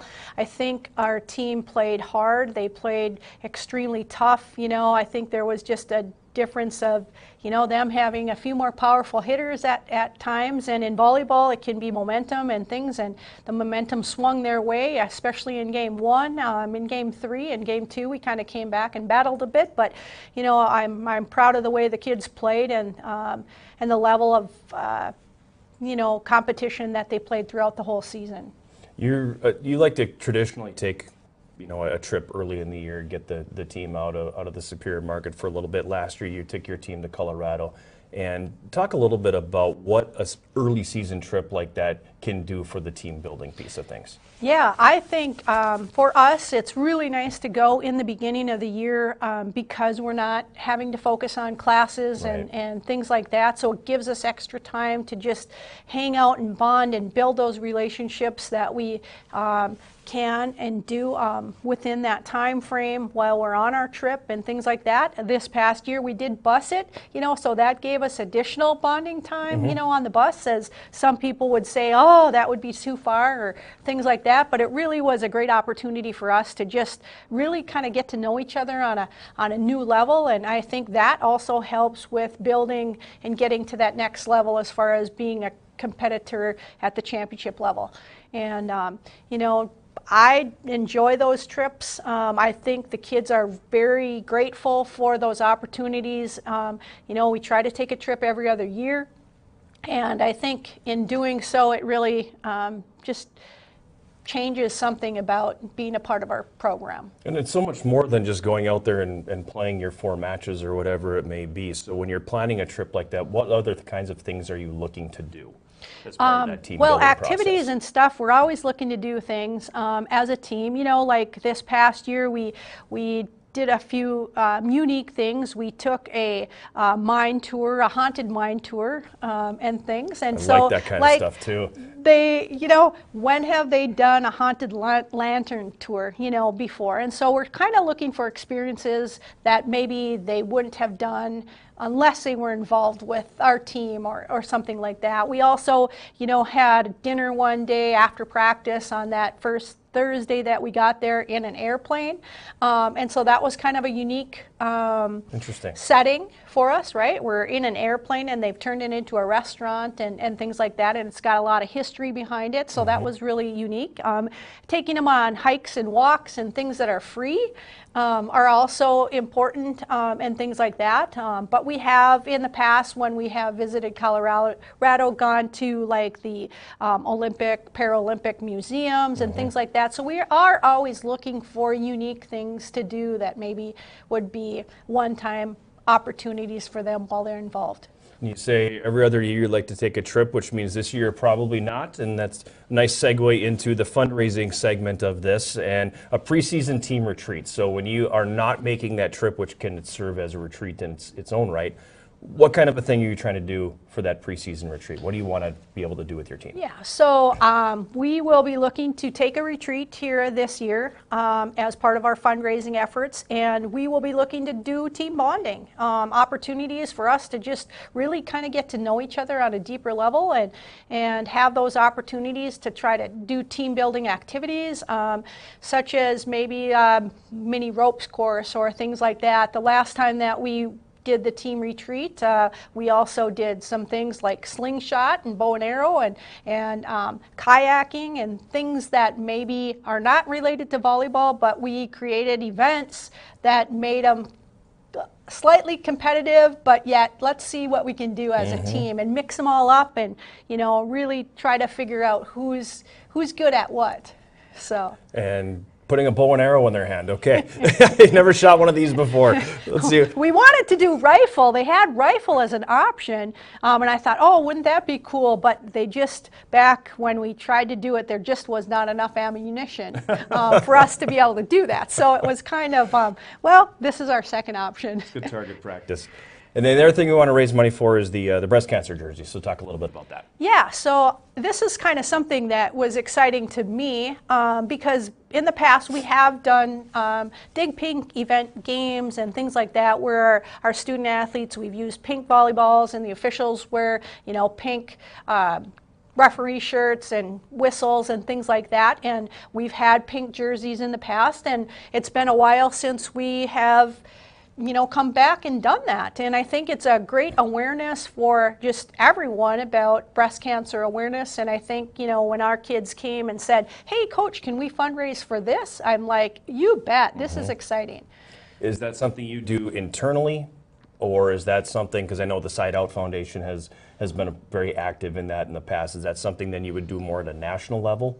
In having your pink game that way, or is this something where you would try to keep anything you raised and all the awareness and everything a little closer to home? I think, you know, moving forward, I think we would like to try to keep it more local if we can, because I believe there is a need for just, you know, people that are in the area could always use a gas card, whatever it might be, to get them to where they need to go to have that exam or whatever it might be. And so I'd like to see our funds stay local, although we have gone ahead with different foundations such as Side Out. Sure. UWSYellowJackets.com/giving is the website that is across the top of your screen. Feel free to go to that URL right now and make your donation to the Yellow Jacket Volleyball Program. Coach Dietrich, thanks for coming by. Thank you. We're going to take a break. We'll come back with more of the 2023 Superior Day of Giving Telethon right after this. This is Jenna Anderson from volleyball. Last year we raised money for our Colorado trip. It was just really nice getting to know the girls a little bit more, and we raised money for team apparel so we could all match on away games. This year we are trying to raise money for our team retreat in the fall so we can have a lot of team bonding, and we're also raising money for pink jerseys for breast cancer awareness.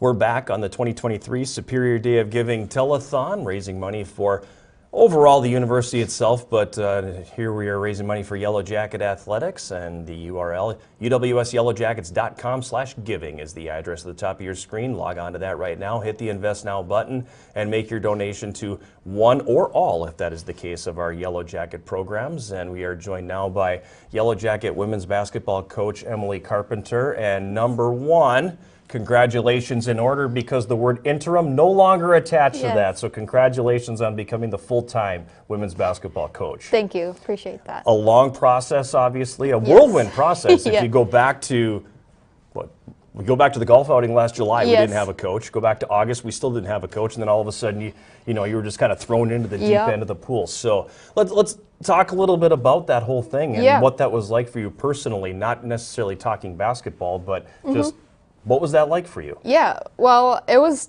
like you said, it was crazy events. I mean, it all happened so fast. It was all of a sudden, I had the job, I moved back up here, and all of a sudden I was in the office, and then all of a sudden it was October, and we were in season, and now it's April, and I've been out of season for 2 months now, and now officially got that tag removed. So it's been a very crazy, fast process, you could say. It feels like I just accepted the job last week again in August. But so it's been quite a transition. It was a very easy transition though, just knowing the area, still had friends up here, so finding a place to live, that was all super easy. But now just, I guess you could say it's kind of a relief. Right. Having that tag removed, coming into this past year, obviously I knew it was just a one-year thing. There was no guarantee after that. But at the same time, I didn't act like that, and I knew this is where I wanted to be. I knew coaching is what I want to do, continue to do for quite a while in my career now. So just coming in, I just knew it was, yes, one year, but at the same time in the back of my mind, I was just like, this is going to be, Superior is going to be the place for me for 10 plus years now. And like I said, it's just kind of a relief knowing that that weight is off my shoulder, and I can just kind of worry about the future now of our program. So. And you have it in your mind that, okay, interim is just, it's an interim word. Right. That's not the case in my mind. I'm here for 10 plus years. Yep. It's different for players. It's different for recruits. How did you navigate that? Because they're sitting here going, I don't know who the coach is going to be next year. I don't know if I want to play for the person who might be taking Emily's place. So how did you navigate all that? Yeah, so there was just honestly some honest conversations. A few recruits did actually ask kind of those questions. They're like, I don't want to bring up the touchy subject, but at the same time, like, it's obviously there. Everyone knows that the tag was there. So just kind of going about the same thing where it's like, yes, I am only guaranteed this 1 year, but in my mind, I'm acting like I'm going to be here. I want to be here. So kind of going with recruiting, that's just kind of what I would tell them. Honestly, if they brought it up, if they didn't bring it up, I just went about the visit, conversation, everything like that. And then same with kind of some of our current players. They would obviously ask, they're like, well, like, what's going to happen, this and that. But I think they were kind of in the same situation as I was. They weren't acting like it was just a 1 year thing. They told me multiple times, like, we want you to be the coach of this program for many years to come, continue to coach us. The day our season ended was a heartbreaker, but afterwards in the locker room, I told them, I was like, you returners, I was like, I really want to be your coach next year, and I really hope that it is. And moving forward, they kind of just knew that, like, kind of a relief for them that they at least knew I wanted to continue it. So, but yeah, obviously they'll be finding out soon. I don't know if it's shortly, but so I think it'll be a relief for them as well. We've kind of had some conversations, and it's just been, you know what, I'm here for the long run, and I think that they've known that in the back of their head since day one as well. Starting in August, and expectations I think were fairly low. And when you saw the way the previous season ended, the way the preseason poll, granted it's just the poll, and coaches always say they don't mean anything, but you see what other people think of you when the preseason poll comes out. There weren't a lot of expectations there, and you took this team to the playoffs. So there's got to be, number one, a lot of personal satisfaction in that, but also, two, that things weren't as bleak as people might have thought. The cupboard isn't bare like people thought. There were a lot of good things that happened last year. Talk about that. Yeah, so I think, like I said, kind of expectations were kind of set pretty low for us. Just coming in, and I guess kind of, like I said, I've been a part of this program, played in this program when it was very successful, so I know and I knew what kind of took out of our teammate or out of the players to get back to that point. So coming in, I definitely had an open mind. I knew the individual talent that we had on this team. I know records in the past couple years haven't shown that, but I knew the talent that was on this team. So we just came together, and I just told them from day one, I think it was our first individual meeting, we went over team goals, and they were like, make the playoffs, get 10 plus wins, like kind of just the basic things. And I told them, I was like, our goal should be 15 wins. Our goal should be 1 or 2 in the conference. And I was like, realistically, that's very doable. The UMAC, especially women's basketball these days, is kind of even across the board. So it's kind of whoever shows up that game could win. So I just kind of we just kind of had that mindset all year. Personally, like I said, I knew the talent, so I just pushed the girls every single day. Some days they didn't like it as much, but I constantly reminded them the potential that this team has. And then kind of when we got to 3-0, I think, to start the conference season, it kind of clicked into some of the girls' head. They're like, oh crap, like we can actually do something special this year. So it took a lot of trust, just knowing that I trusted in them. I had the belief, and then they kind of actually started to buy in and kind of seeing the things that we could actually do on the court, it kind of just all played together, and it definitely showed at the end. Yes, we made playoffs third. Obviously, we were picked sixth, so we surpassed everyone's expectation in that aspect. And I think continuing to grow off that, we'll be continuing to just move on up in the playoffs. So year number 2 of the Emily Carpenter era is basically here, because now you're 2 months removed, so you're kind of focusing on the season ahead, and that means we got to focus on a little bit of fundraising too, because one of the things you want to look at here is you guys are going to Chicago. Yes. So let's talk a little bit about that. Yeah, next year in November, our kickoff weekend is going to be in Chicago. We're playing a tournament out there. I knew when I played here, I had the opportunity to go to New York, a couple other places. A little bit of short timing, but I still wanted to try to go somewhere that was considered fun, kind of a vacation for us a little bit. So yeah, we're kicking our season off, I should say, in Chicago. So that's why we're fundraising, do a little, there's a lot of sightseeing places out in Chicago. Some of the girls actually haven't ever been to Chicago. I've only been once in my entire life. So kind of just a fun kind of little weekend to start the entire season off.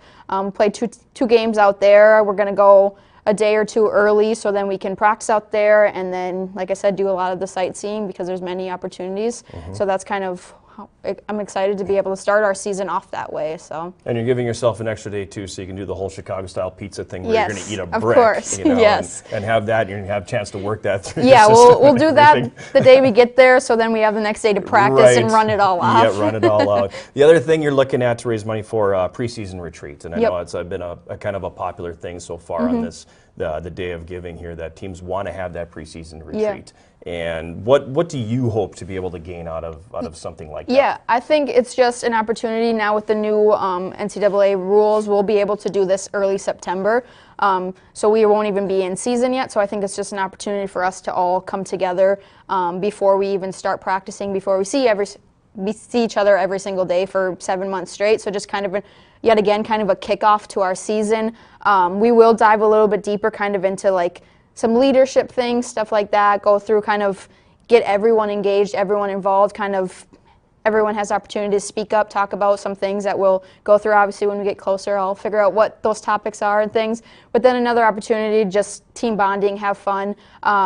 Right now, we're looking at maybe doing it through like kind of the YMCA program where they have like zip lining, things like that. So just fun opportunities to be able to just hang out, do an overnight retreat. And yet again, like I said, just kind of to kick off our season because we won't be in practice yet. So it's kind of just, hey, this is a weekend, have fun, and then this is what's to come. So. And I imagine probably pretty important too, because chances are you're going to have a lot of new blood. You know, you only had a couple of seniors, but you had a smaller roster, and this is your first full recruiting season. So you're going to have a lot of new players that you have to blend in. Yeah, as of now, we have 6 girls coming in, and then 1 that's already here on campus, but joining the team next year. So as of right now, we have 7 newcomers. I'm still honestly looking for 1 or 2 more to get up to that 8 to 10 range, just because, yet again, we have a smaller team already.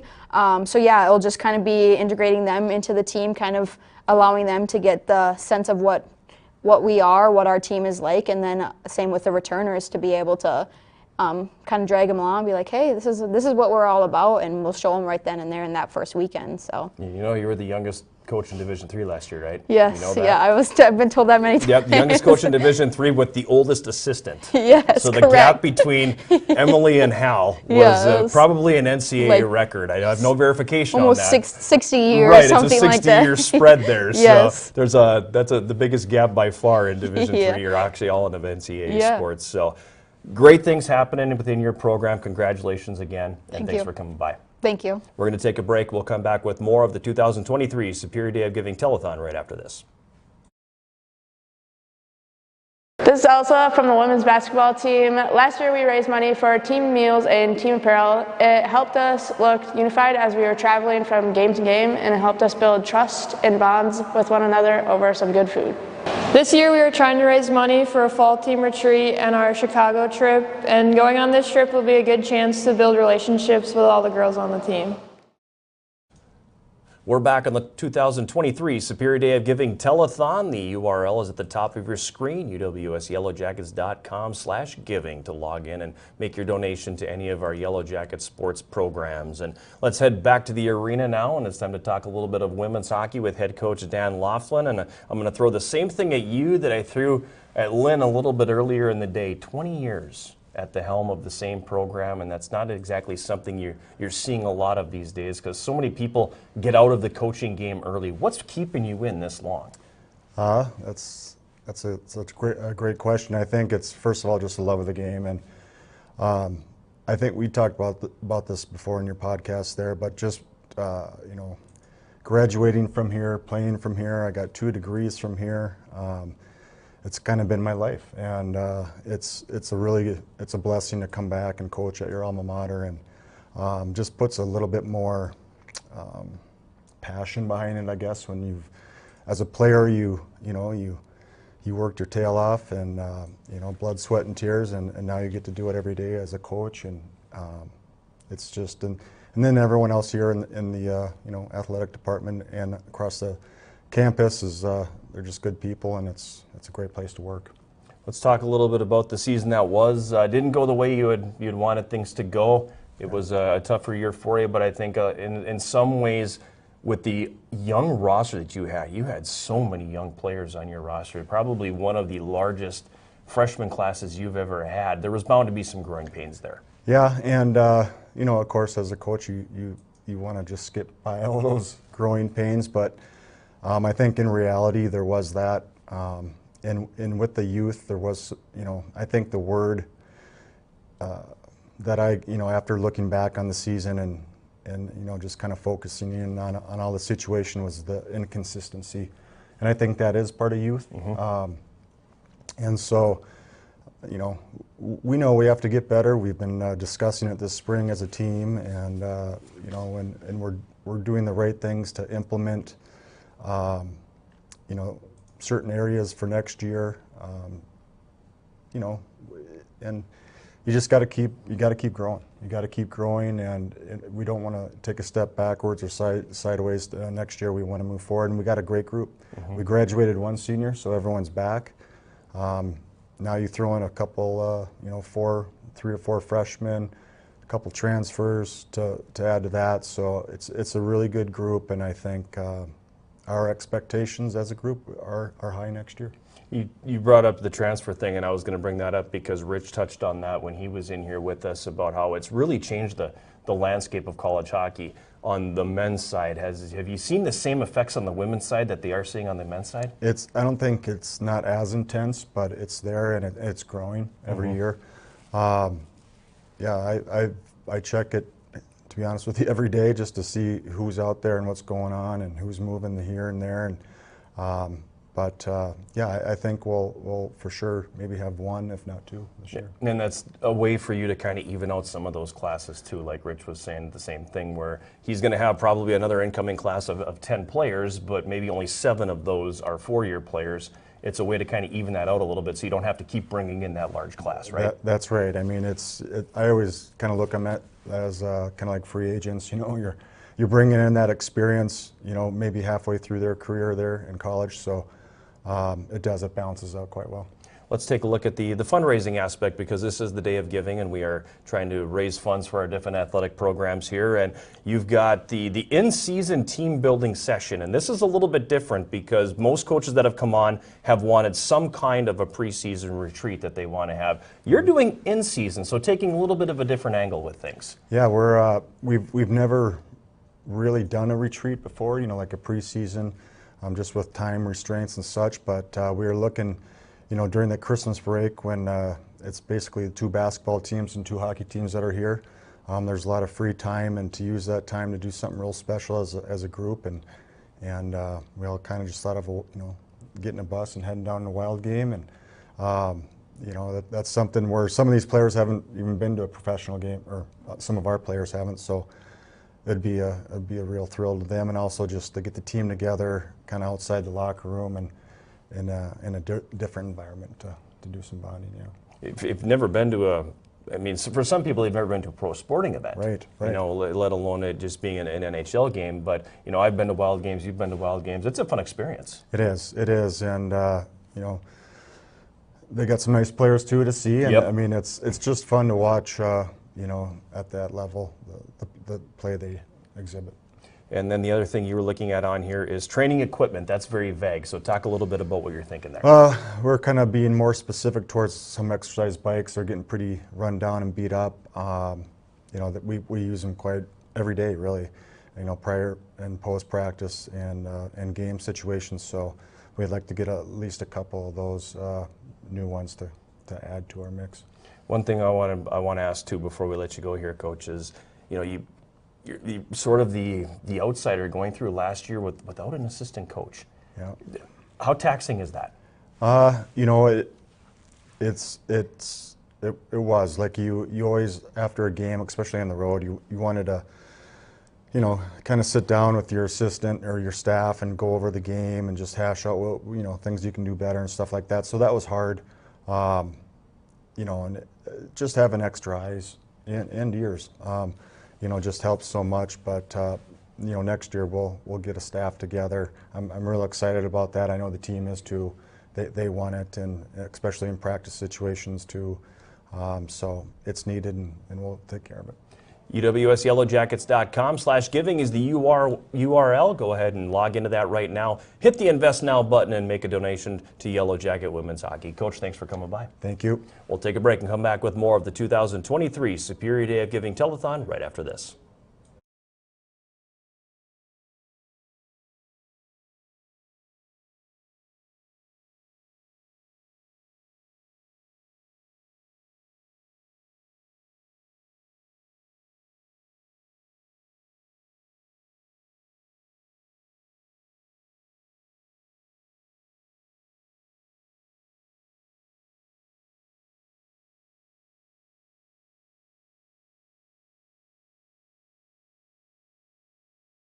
This is Gabby Andriacci from Women's Hockey. Last year we raised money for apparel and locker room enhancements. The apparel helped us to look sharp and ready on game days, and the locker room enhancements allowed us to display our culture pieces as a reminder every time we walked in the locker room.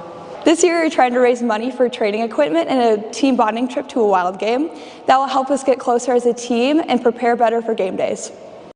We're back at the 2023 Superior Day of Giving Telethon. UWSYellowJackets.com/giving is the URL. And we are now joined by the Yellow Jacket men's soccer coach, Joe Mooney. And I think if we are going to consistently over the last decade look at that program that's getting it done, it probably is that men's fall sport that plays on the pitch. You guys have one heck of a run going on. Yeah, it's been a great run. And you know, we've talked about this too before, John. I think right now in our hallway, just everybody's is on one right now. A lot of success, and I think that there's just a synergy amongst all of our teams here at UWS right now.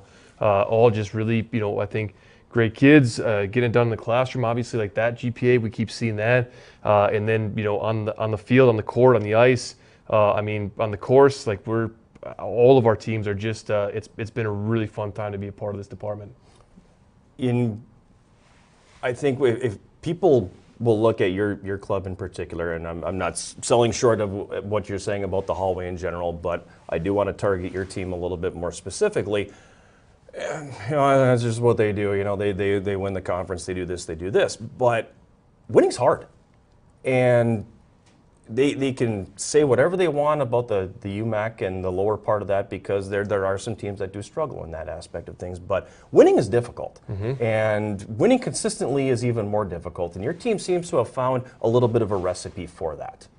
Yeah, I think we've had a really good run. And again, I mean, I think that if you look at the teams in our conference, especially in the top half right now, there's a lot of teams that on a given day can nip you, you know, and there are teams that I think are doing better and better in our region. And so that, you know, that winning piece has gotten, you know, more and more difficult. But I think one of the things that our team has really bought into, you know, not just, you know, I think, you know, training at a high level, the stuff they've been doing with our strength and conditioning staff, you know, PJ and everything they've been doing down there. And then a lot of the sports psych stuff, and this was something we talked about last year, was one of our pushes was to be able to use guys like Randy Barker, guys like Zach Harworth, and just help them. These guys helped our guys grow in the mental game, and you can see it. When they're out there, the way that they deal with adversity, the way that they deal with tough calls or elements, or conceding a goal or going behind. I feel like our guys just have a mental strength about them, and it's credit to them for buying into it, because it's not easy to do some of that inner work. And so I think that's been something that has really set us apart. And again, it was the Day of Giving last year that really kind of allowed us to maybe do a bit of a deeper dive into that last year. And I think the proof is in the pudding there. That takes away one of my questions. Sorry. It's okay. It's all right. Because I wanted to ask, where did you see that benefit? And I guess I can phrase the question a little bit differently, is the benefit you got from going through the steps with the sports psychologist probably helps your group deal with a very, I don't even know if devastating is the right word, but for the end of your season the way it ended. Because that was not an easy way for a season to end, where you're sitting there going, we're a couple minutes away from advancing in the NCAA tournament, and all of a sudden, boom, it was done. Yeah. So those sessions like you had with those professionals definitely helped that group, one, be able to work through that, and two, be able to carry positives out of that into the coming season. Yeah, absolutely. I mean, to really consider that just the part of the process of growing, and that's, I think, in any sport, any game, you see it, if you're going to win some of the fantastic ones and be able to go out there and get some of those, last second shots and some of the miracle type wins, you're going to put yourself in a spot where there will be adversity and there will be tough losses. And that was certainly a hard one to swallow, just to be, like you said, in a position where we kind of felt like we're a couple minutes away from advancing in this tournament, to now our season is over. Man, I give a lot of credit to our guys for framing it the way they did. Obviously, heartbroken, seeing a couple of our, great seniors that won't be with us next year. That all rolled into it, but, as they processed it now, to kind of really be in a position where we're going to use that as fuel as we go into our next season, I can tell you, seeing these guys on a day-to-day basis, they're hungry. And that's obviously what you would hope would come out of something like that. But let's, stepping away from that now, this is Day of Giving, obviously, and so you've got a few things that you were looking to raise some money for, and let's talk a little bit about some of those. First things first, preseason training trip. And I know in the last couple of years you've started to take do the preseason retreat and get your team out of here and take them through some different exercises where you have that sports psychologist come in and that sort of thing. Is this kind of what you were looking at, or is this something a little bit different? Yeah, I think it's going to be a little bit different, and just I think that those retreats have been really some of the glue for us, and have really just had very positive impacts on our seasons.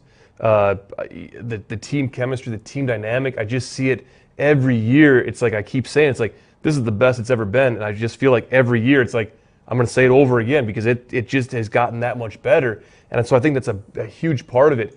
What we'd like to do is sort of combine that this year with some training. Just, I think there's some value in kind of getting off campus, getting into a different environment, throwing some of that just kind of newness into the training, protocol.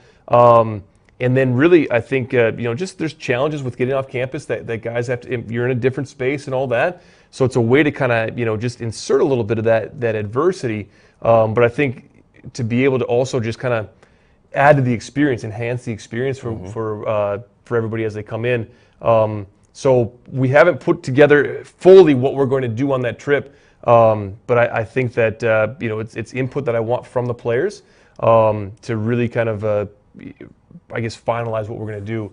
But I think it's something where we can kind of do what we've been doing, but add a little bit more to it. And because your roster seems to be taking a more and more international turn, really important, because you have to blend not just the soccer team culture, but world culture into that locker room. Yeah, and I think that's something, thanks for bringing it up, because I really do think that the cultural influx that we've had now, as we've had a few more international students, it's been a really positive thing for our team. And I'm very proud of the fact that we look at kind of like there's almost 3 buckets of players in our team now, where we've got our international guys, then we've got our guys, domestic guys from all over the U.S., right? And then we've got our local guys. And I feel like we get heavy contributions from all 3 of those buckets. It's not like we've outsourced the contributing players or anything like that. It's like we've got guys from, like I said, all 3 buckets that are really the core and the glue of our team. But I do think that there's something to be said for just having guys from all over the world that have different perspectives, different languages, different approaches to the game, just different ways of life. Man, it's been a really, really just cool, eclectic type of atmosphere amongst our team. But we're still doing it. If you look at our roster, we on a given day we may have 3 or 4 kids from right here, young men from right here in Superior. I say kids too. Right? If you're younger than me, you're a kid. And one of them is a kid, a J kid, right? Right. Yeah, exactly. Well played. But guys from right here in Superior, grew up playing at SSHS, and there's some of our starters, captains, leading goal scorers and contributors. So I think it's a really cool mix right now of guys, like I said, from right in our backyard and from all over the world. Coach Laughlin was in here, and he talked about getting his team out of town, getting them on a bus, and getting them down to the XL Energy Center to see a Wild game. You want to take your team and see Minnesota United. Yeah. That's one of the things that you're looking for this year, too. Yeah, would love to see, I think just to go and see the game at a higher level, and to really, be able to pull apart some of the differences that you see at that level, and I kind of say to our guys, I don't think it's the goal of our program to be, sort of that launch point onto the professional level, but we do have players that do want to play at an advanced level, when they're done here. And so I think that while not every one of our players is using this program as sort of that stepping stone, we do want to be able to train guys that want to go, to a higher level, whether that be, USL or abroad or whatever it might be. And so I think to go and see it as a group, to see that level, see what it takes, I think will be very valuable for them, and I think it'll be a lot of fun. Last thing on here is a small thing but a big thing, branded corner flags. Yeah, so really I think kind of lumping that into just equipment in general, right? And so I think there are a couple things that we could use, but I wanted to kind of highlight the corner flags just because, I think it's something we can use, this final year while we're at the high school still, training there, playing there, just kind of a little, piece of Yellow Jacket, branding there, right? Some gold inside the blue? Absolutely, yep. That's a good way to put it. But that's something we can bring then, when we get onto our new field the following year, we'll have an opportunity just to bring that stuff down and kind of carry some of the tradition of a complex and a facility that's been very good to us and has a lot of memories held there for us. But to have some things that we can kind of get established there, take with us when we get down to our new place here. Glad you brought that up too, because it's still a year out, but when we did this a year ago, we knew that there was potential there, but there wasn't that official announcement. And then come September, there was that official announcement of Superior Choice Credit Union Stadium that's going to be right outside the door here. And obviously a huge, huge piece for the future of the program. Yeah, we can't wait. It goes without saying, but we can't wait to get on there. And again, credit to everybody at Superior High that has been, they've been tremendous hosts for us. And we want to keep that partnership even when we move down here. But obviously just getting us onto campus, there's a lot of value there. And our guys are excited to have kind of their own home, own space. And, seeing some of the, projections of what that place is going to look like, what it will offer us from a training, from a game day experience, all of that. It's going to be fantastic. Like, I've been really happy with the work that's been put in so far. I really do think we're doing it right. So I'd love to be on there tomorrow, but to do it right, it's going to take a bit of time. And hey, if that's what it takes, man, we're just that much more excited. Well, if you're out there tomorrow, there's going to be snow on it, so you've got that to deal with too. UWSYellowJackets.com/giving is the address. Log on right now and make a contribution to Yellow Jacket Men's Soccer. Coach Mooney, thanks for coming by. Thanks, John. Appreciate it. We're going to take a break. We'll come back with more of the 2023 Superior Day of Giving Telethon right after this. I'm Isaac Beckett from the men's soccer team, and last year we raised money for a sports psychologist. That really helped the boys bond and understand each other on and off the field. This year we're trying to raise money for training trip, Minnesota United game, and corner flags. And in my opinion, it will help us to have a training trip because just training in a different environment with different people, you know, it's going to be good for the team to build chemistry and just get a stronger bond together. Find your passion.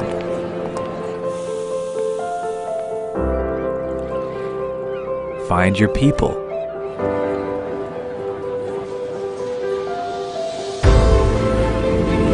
Find your purpose.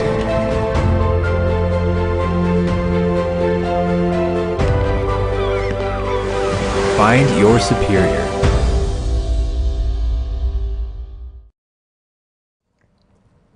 We return to the 2023 Superior Day of Giving Telethon benefiting Yellow Jacket Athletics. UWSYellowJackets.com/giving is the URL across the top of your screen, and that is the website where you can go to and see all the different things that our Yellow Jacket sports programs are raising money for on this Day of Giving. And one of the teams that definitely looking to raise some money, the Yellow Jacket baseball team. We're joined by head coach TJ Oakes. And first of all, my apologies here as this has been a rough spring. And after last spring where it was one rainstorm after another, I remember thinking it can't be that bad again, can it? It's almost been worse this year because it's the snow and the volume of snow to get it melted. This has been a tough one for you to have to navigate with your teams. Seems like a never-ending winter. So, yeah, just like you said, we didn't think it could get worse from last year, but I think it honestly is. So, obviously we're used to it from navigating through it for years, and especially last year being so bad, but it doesn't make it easier. Just you have to manage through it and make the most out of it. How do you keep your guys focused on the task at hand? Because you go to Florida, 80 degrees, playing outside, practice outside, all that kind of stuff. Back up here, more snow falling, plenty of snow on the ground, you're back in the field house. How do you keep your team focused through that? Yeah, it is a challenge. It's probably the biggest challenge of coaching in the Midwest, coaching outdoor sport in the Midwest. So you just have to mix it up, be creative, keep the guys motivated any way you can. It's hard because we got a tease of some good weather last week. And then to bring the guys back inside and to be able to emulate baseball skills is very difficult, especially when you get a taste of being outside. So it's tough, it's challenging, but you just have to get back to the basics and stay with the fundamentals of the game and finding a way to get better every single day. You know, we've been jokingly talking about the winter that hasn't let go and everything, but you talk about the tease, and last week you have 3 days in a row that are in the 70s and thinking you're finally getting out of this, and yet here you are a week later, you still have not played that first game on your home turf. So it's a tough pill to swallow. But that being said, let's talk a little bit about the games you have been able to play, because you're, boy, I guess more than, about 2/3 of the way through your schedule here already, even though we haven't seen you play in Superior yet. So let's talk a little bit about what the season's been like. Yeah, it's been good. It's been a lot of ups and downs, but that's to be expected. Had been challenging schedule down in Florida and challenging non-conference schedule, which was kind of what we wanted to do, is to see what we had going into conference play. And the goal is to always be playing your best baseball going into conference. And that's what we were able to do.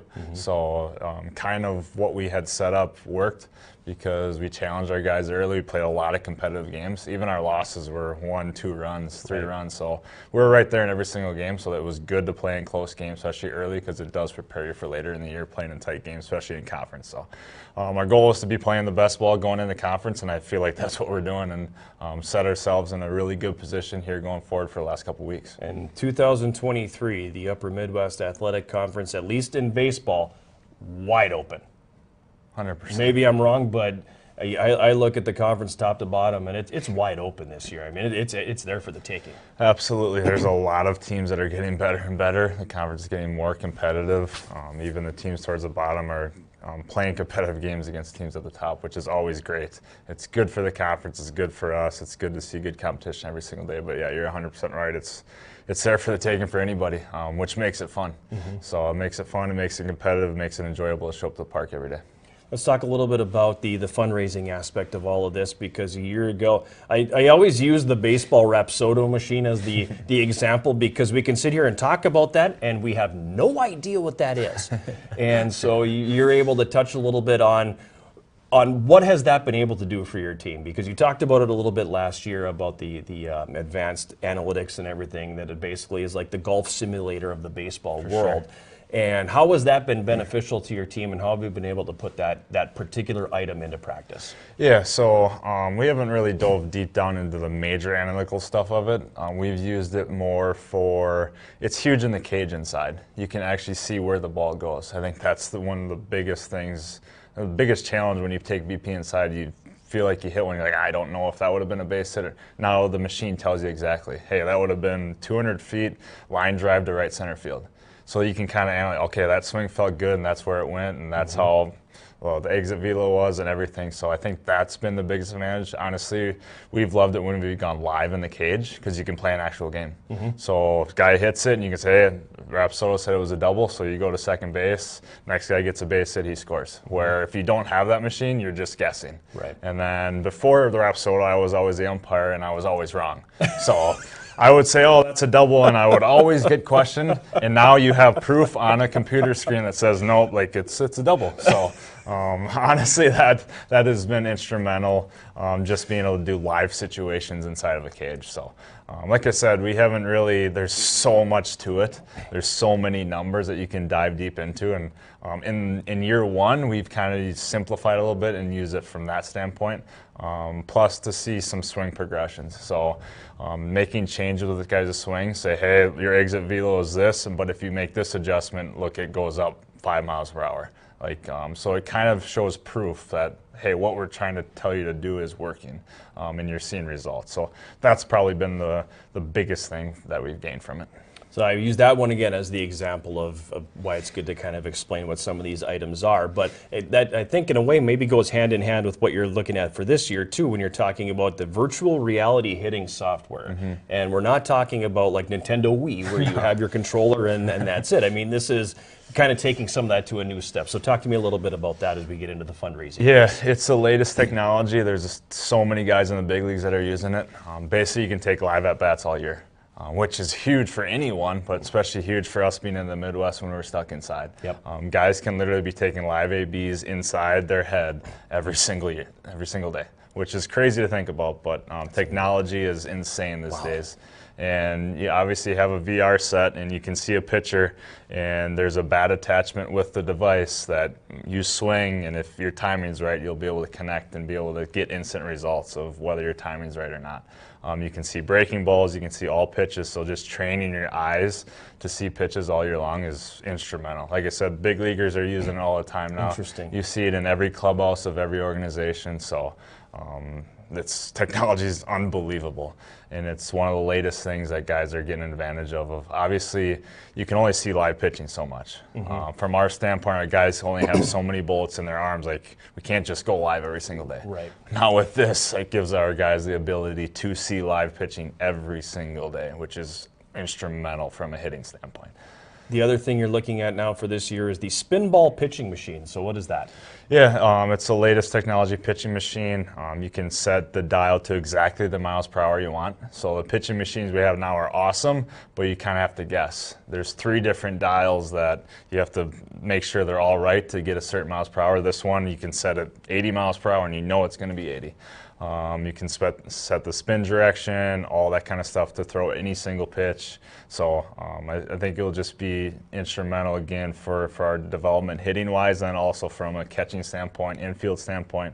We use all these machines from a defensive standpoint as well. So we use them every single day in practice. We have a couple machines right now and they're out every single day from a hitting and defensive side. So it's huge to run an efficient practice, to get a ton of reps for different positions, and then from a hitting standpoint, it's obviously huge to be able to see live pitching from the machine. Especially inside. Yeah, absolutely. Especially when you're inside, when you can't hit a legitimate ground ball. Absolutely. And I'll be honest with you, we had our first outdoor practice last week, and we brought it outside and did pop flies to the outfielders. We did ground balls to the infielders. The catchers used it, so even when we're outside, we'll use those machines every single day.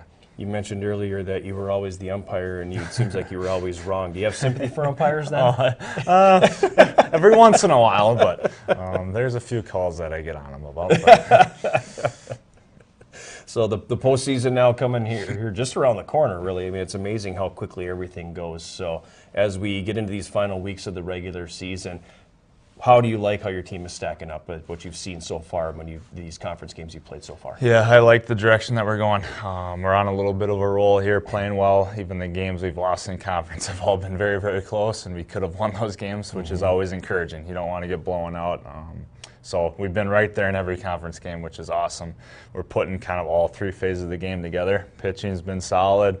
When our pitching's not solid, our offense seems to step up, and then I feel like our defense has been solid all year long. So when you're putting those three phases together and consistently performing in those three phases, you always have a chance to win. That's what I tell our guys all the time is we just want a chance to win in the last inning. And every single conference game we played, we've had a chance to win in the last inning. And we've had runners on, a chance to drive them in the very last inning. So that's all we can ask. And that's when you know you're playing well, when you have a chance to win every single game. So that's what I'm looking forward to, just continuing those three phases of the game, throwing strikes on the mound, playing defense, and then timely hitting. It will be key down the stretch here. I'm looking forward to just not having to go 2.5 hours to watch a game. Yeah, So no kidding. That's what I'm looking No forward kidding. to. UWSYellowJackets.com/giving is the website. Log on now and make your donation to the Yellow Jacket Baseball Program. Coach Oakes, thanks for coming over. Thank you. We're going to take a break. We'll come back with more of the 2023 Superior Day of Giving Telethon right after this.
This is Isaac Vujera with the UWS baseball team. Last year we raised money for a Hack Attack pitching machine and a Rapsodo hitting machine. They helped with player development and defensive individual work as well as hitting mechanics. This year we are trying to raise money for a spin ball pitching machine and a VR headset with hitting software. They'll help us because the VR hitting software will let us do live at-bats and see pitching while we're in season, while there's snow and all that on the ground. And then the spin ball pitching machine helps because with the turn of a dial we can have curveballs, fastballs, sliders, all that stuff much more efficient, and it'll happen much faster for us. Find your passion. Find your people. Find your purpose. Find your superior. 2023 Superior Day of Giving Telethon continues, and we are joined by the head golf coach here at UW Superior, Paul Eberhardt. And I know it's probably the goofiest season that there is in college sports is the one that you are the coach of, because you go like your hair is on fire for about 6 weeks, and then you take 6 months off before your team gets to play again. Yeah, and it is definitely unique. So we start and you go full bore for about 8 weeks or so, and then all of a sudden you shut down, and then you pray to God that the weather changes and we get a chance to play outside. And the last couple have not been so lucky, but we're back playing, and I'm excited for opportunities this spring. Yeah, we've talked with a few of the spring coaches already about the difficulties that the Mother Nature or Old Man Winter, whichever one you want to blame this on, have presented here this spring. But before we dive into the spring piece of things, let's talk a little bit about last fall, because it was on the men's side especially another successful run and reclaiming that crown of UMAC champions. Yeah, I think there was a little frustration that we let one get out of our hands the year before, and so the guys were ready to play and came back and. I was a little bit nervous. We let ourselves dig ourselves a hole after the first day of the UMACs, and we're like, okay, well, are we going to be able to bounce back and cut a few strokes the second day, and then put ourselves in position? And the guys played phenomenal on the last day. Really put ourselves in a position after 9 holes to erase the deficit, and then literally it came down to like the last 3 holes of the third day to take the championship. So.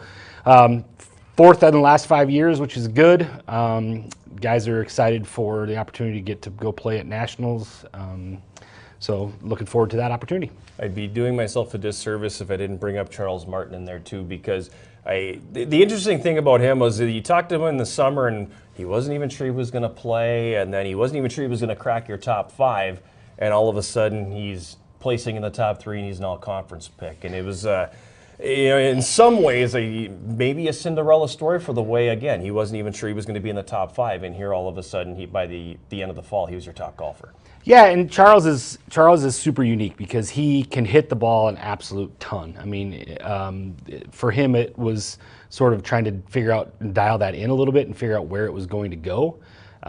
He actually, because he's a hockey player, he's got good hands, so he's pretty good in and around the green as well. His problem was he could hit it anywhere and still typically salvage a good score because he could scramble because he's just naturally talented.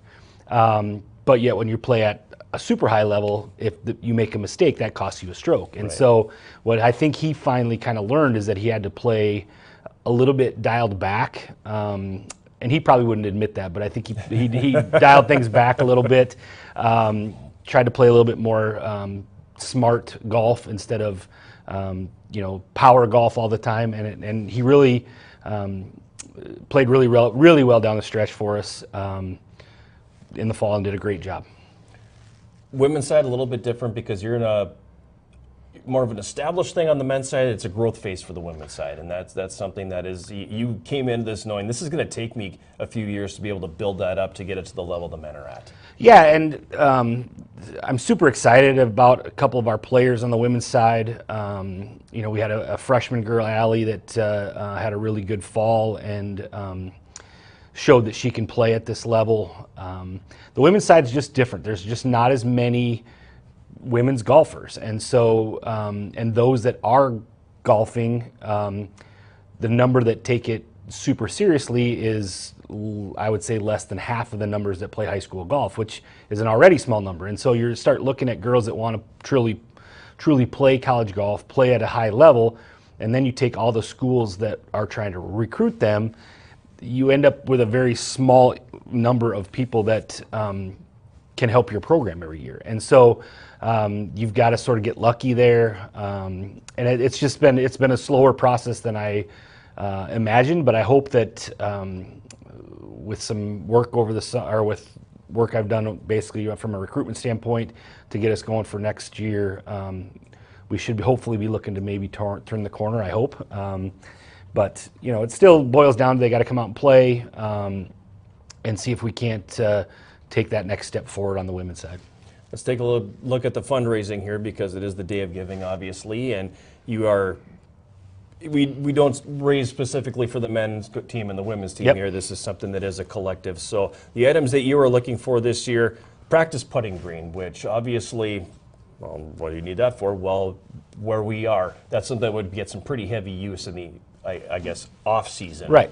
Around here. That's something that your teams need. Yeah, so almost any school in the northern half of the United States has really gone to indoor sort of training in the off season because unlike the southern schools that are outside 10 or 11 months of the year playing golf, we are not. Our season is extremely limited based on weather alone. And so for us, we have to be able to try to have resources that allow us to our players to train in the off season, and those resources are limited, and so you have to be able to go out and figure out how you're going to pay for those resources, get those resources. And one of those things is, as anybody that's played golf knows, you have to be able to make putts to be able to score.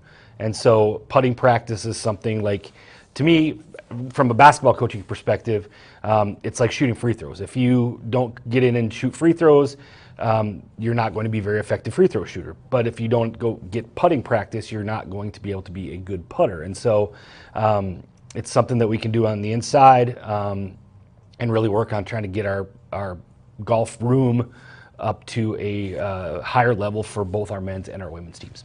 You're also looking for a pro launch monitor, and is that something you take on the course, or is that something that's kind of a supplement to a simulator? So it's both, in all honesty. So the launch monitor that we're looking at is Bushnell, and that what's interesting is Bushnell merged with Foresight, which is sort of one of the top known simulator golf companies, and they have taken the Foresight technology and put it into a Bushnell product, and the Foresight, to outfit your program with a Foresight's close to $20,000, and the Bushnell is about $4,000, and yet it's the exact same technology that the Foresight has. So it's going to tell you swing speed, it's going to tell you launch angles, ball spin, all of those things that are that when you're looking at trying to dial in a swing,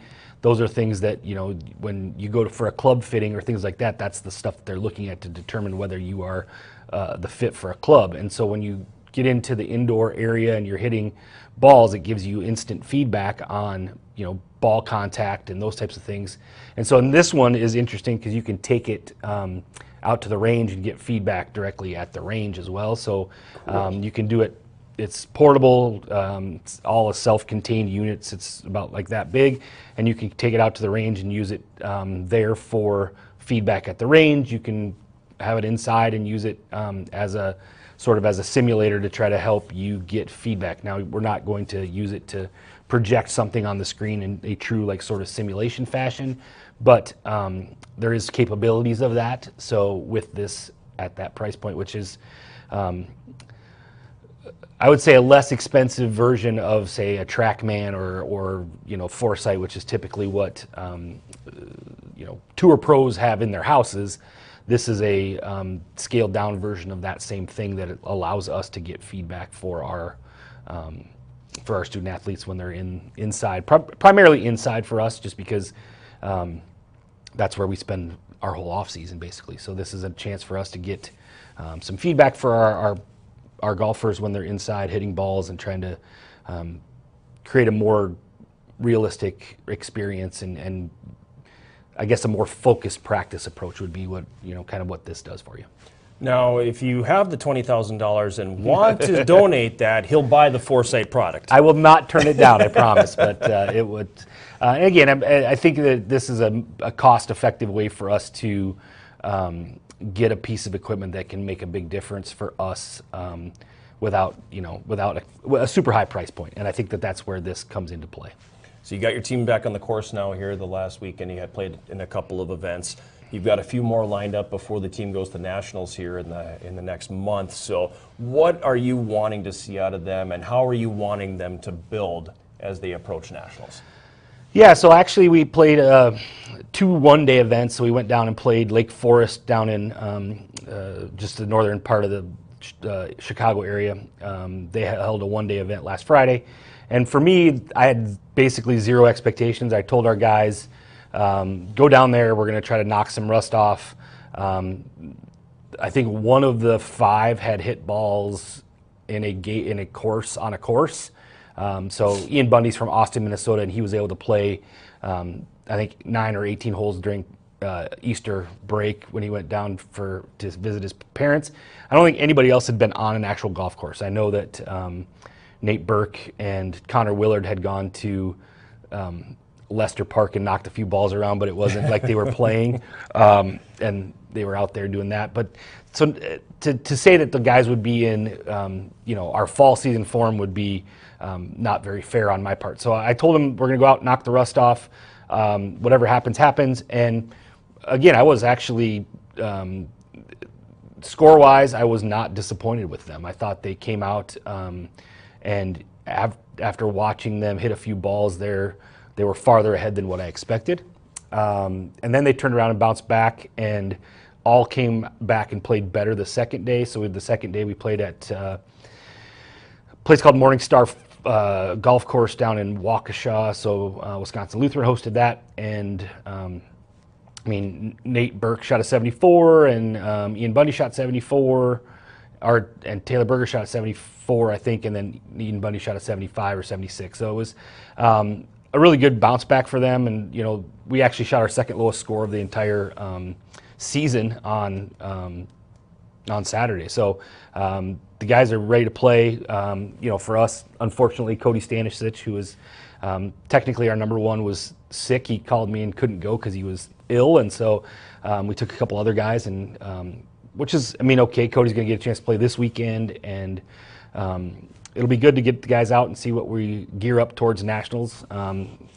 Get a chance, hopefully we stay dry this weekend. We'll see what happens. But I know it's not going to be nearly as nice and warm as it was last weekend down in Illinois and down by Milwaukee. So. And nationals is when? The week of I think 14th and 15th that week, so I think of May. So we will leave on Mother's Day, I believe, is when we would fly out, or the day before. So my wife is always really super happy about that. Sorry, Beth. Yeah, so we fly out on, I think, Mother's Day. Down to Lexington, Kentucky.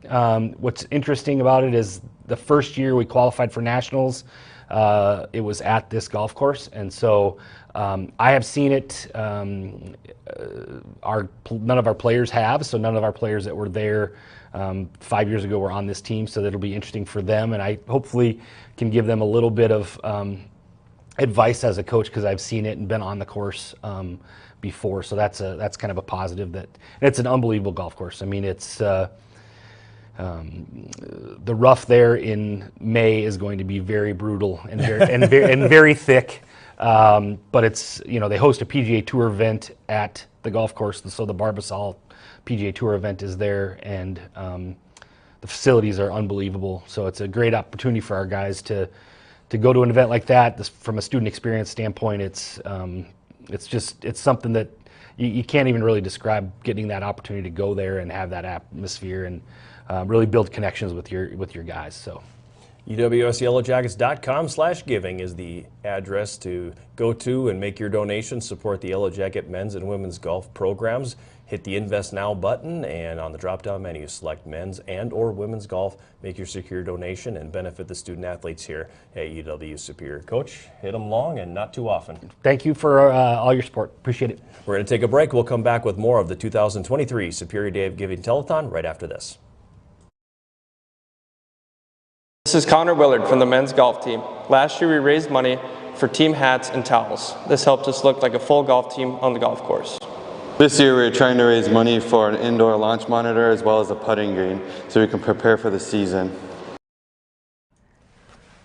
We're back on the 2023 Superior Day of Giving Telethon, and the address across the top of your screen, UWSYellowJackets.com/giving, is where you can go to make a donation to any of the Yellow Jacket sports programs or to the athletic department in general. As we heard at the beginning of the show from Director of Athletics Nick Bursick, there's a lot of fundraising initiatives that this department is undertaking, and every single dollar we bring in benefits the student athletes here at UW Superior. And with that, this is kind of a new one for us, because for the first time in the 4 years we've done this, we have an actual student athlete sitting with us, and we handpicked Jenna Anderson, who was the, I guess president is the correct word, of the Student Athlete Advisory Committee here on campus at UW Superior, which means she's also a student athlete. So before we get into that part of it, let's talk about specifically SAC, the Student Athlete Advisory Committee, otherwise known as SAC. What is SAC?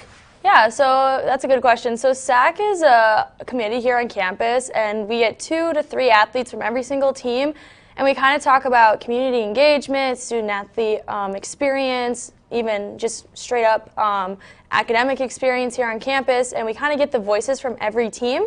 So it's really helpful to kind of get feedback and constructive criticism within all of our athletics here at UWS. And I guess the key word there is being voice, because it is truly where the department, whether it is the coaches as a collective, whether it is the administration, this is where we get the input from the student athlete, is from that group. Absolutely, yeah. And so it's not really something that I guess should be taken lightly. I think there's some times where when you put out the SAC survey, which we'll get into in a second, but everybody can motor right through that and not really put a lot of thought into it, or you can put thought into it and know that this is how the administration is finding out what is working, what is not. And being on the administrative side, I can tell you that we do take that stuff to heart when there is negative comments in there. It's not all coming back as, no, everything's A-okay, this place is great. There are things that do come up short, and we do listen to that. And it's important for the administration to hear that just as much as it is for the athlete to get that out, isn't it? Yeah, absolutely. We have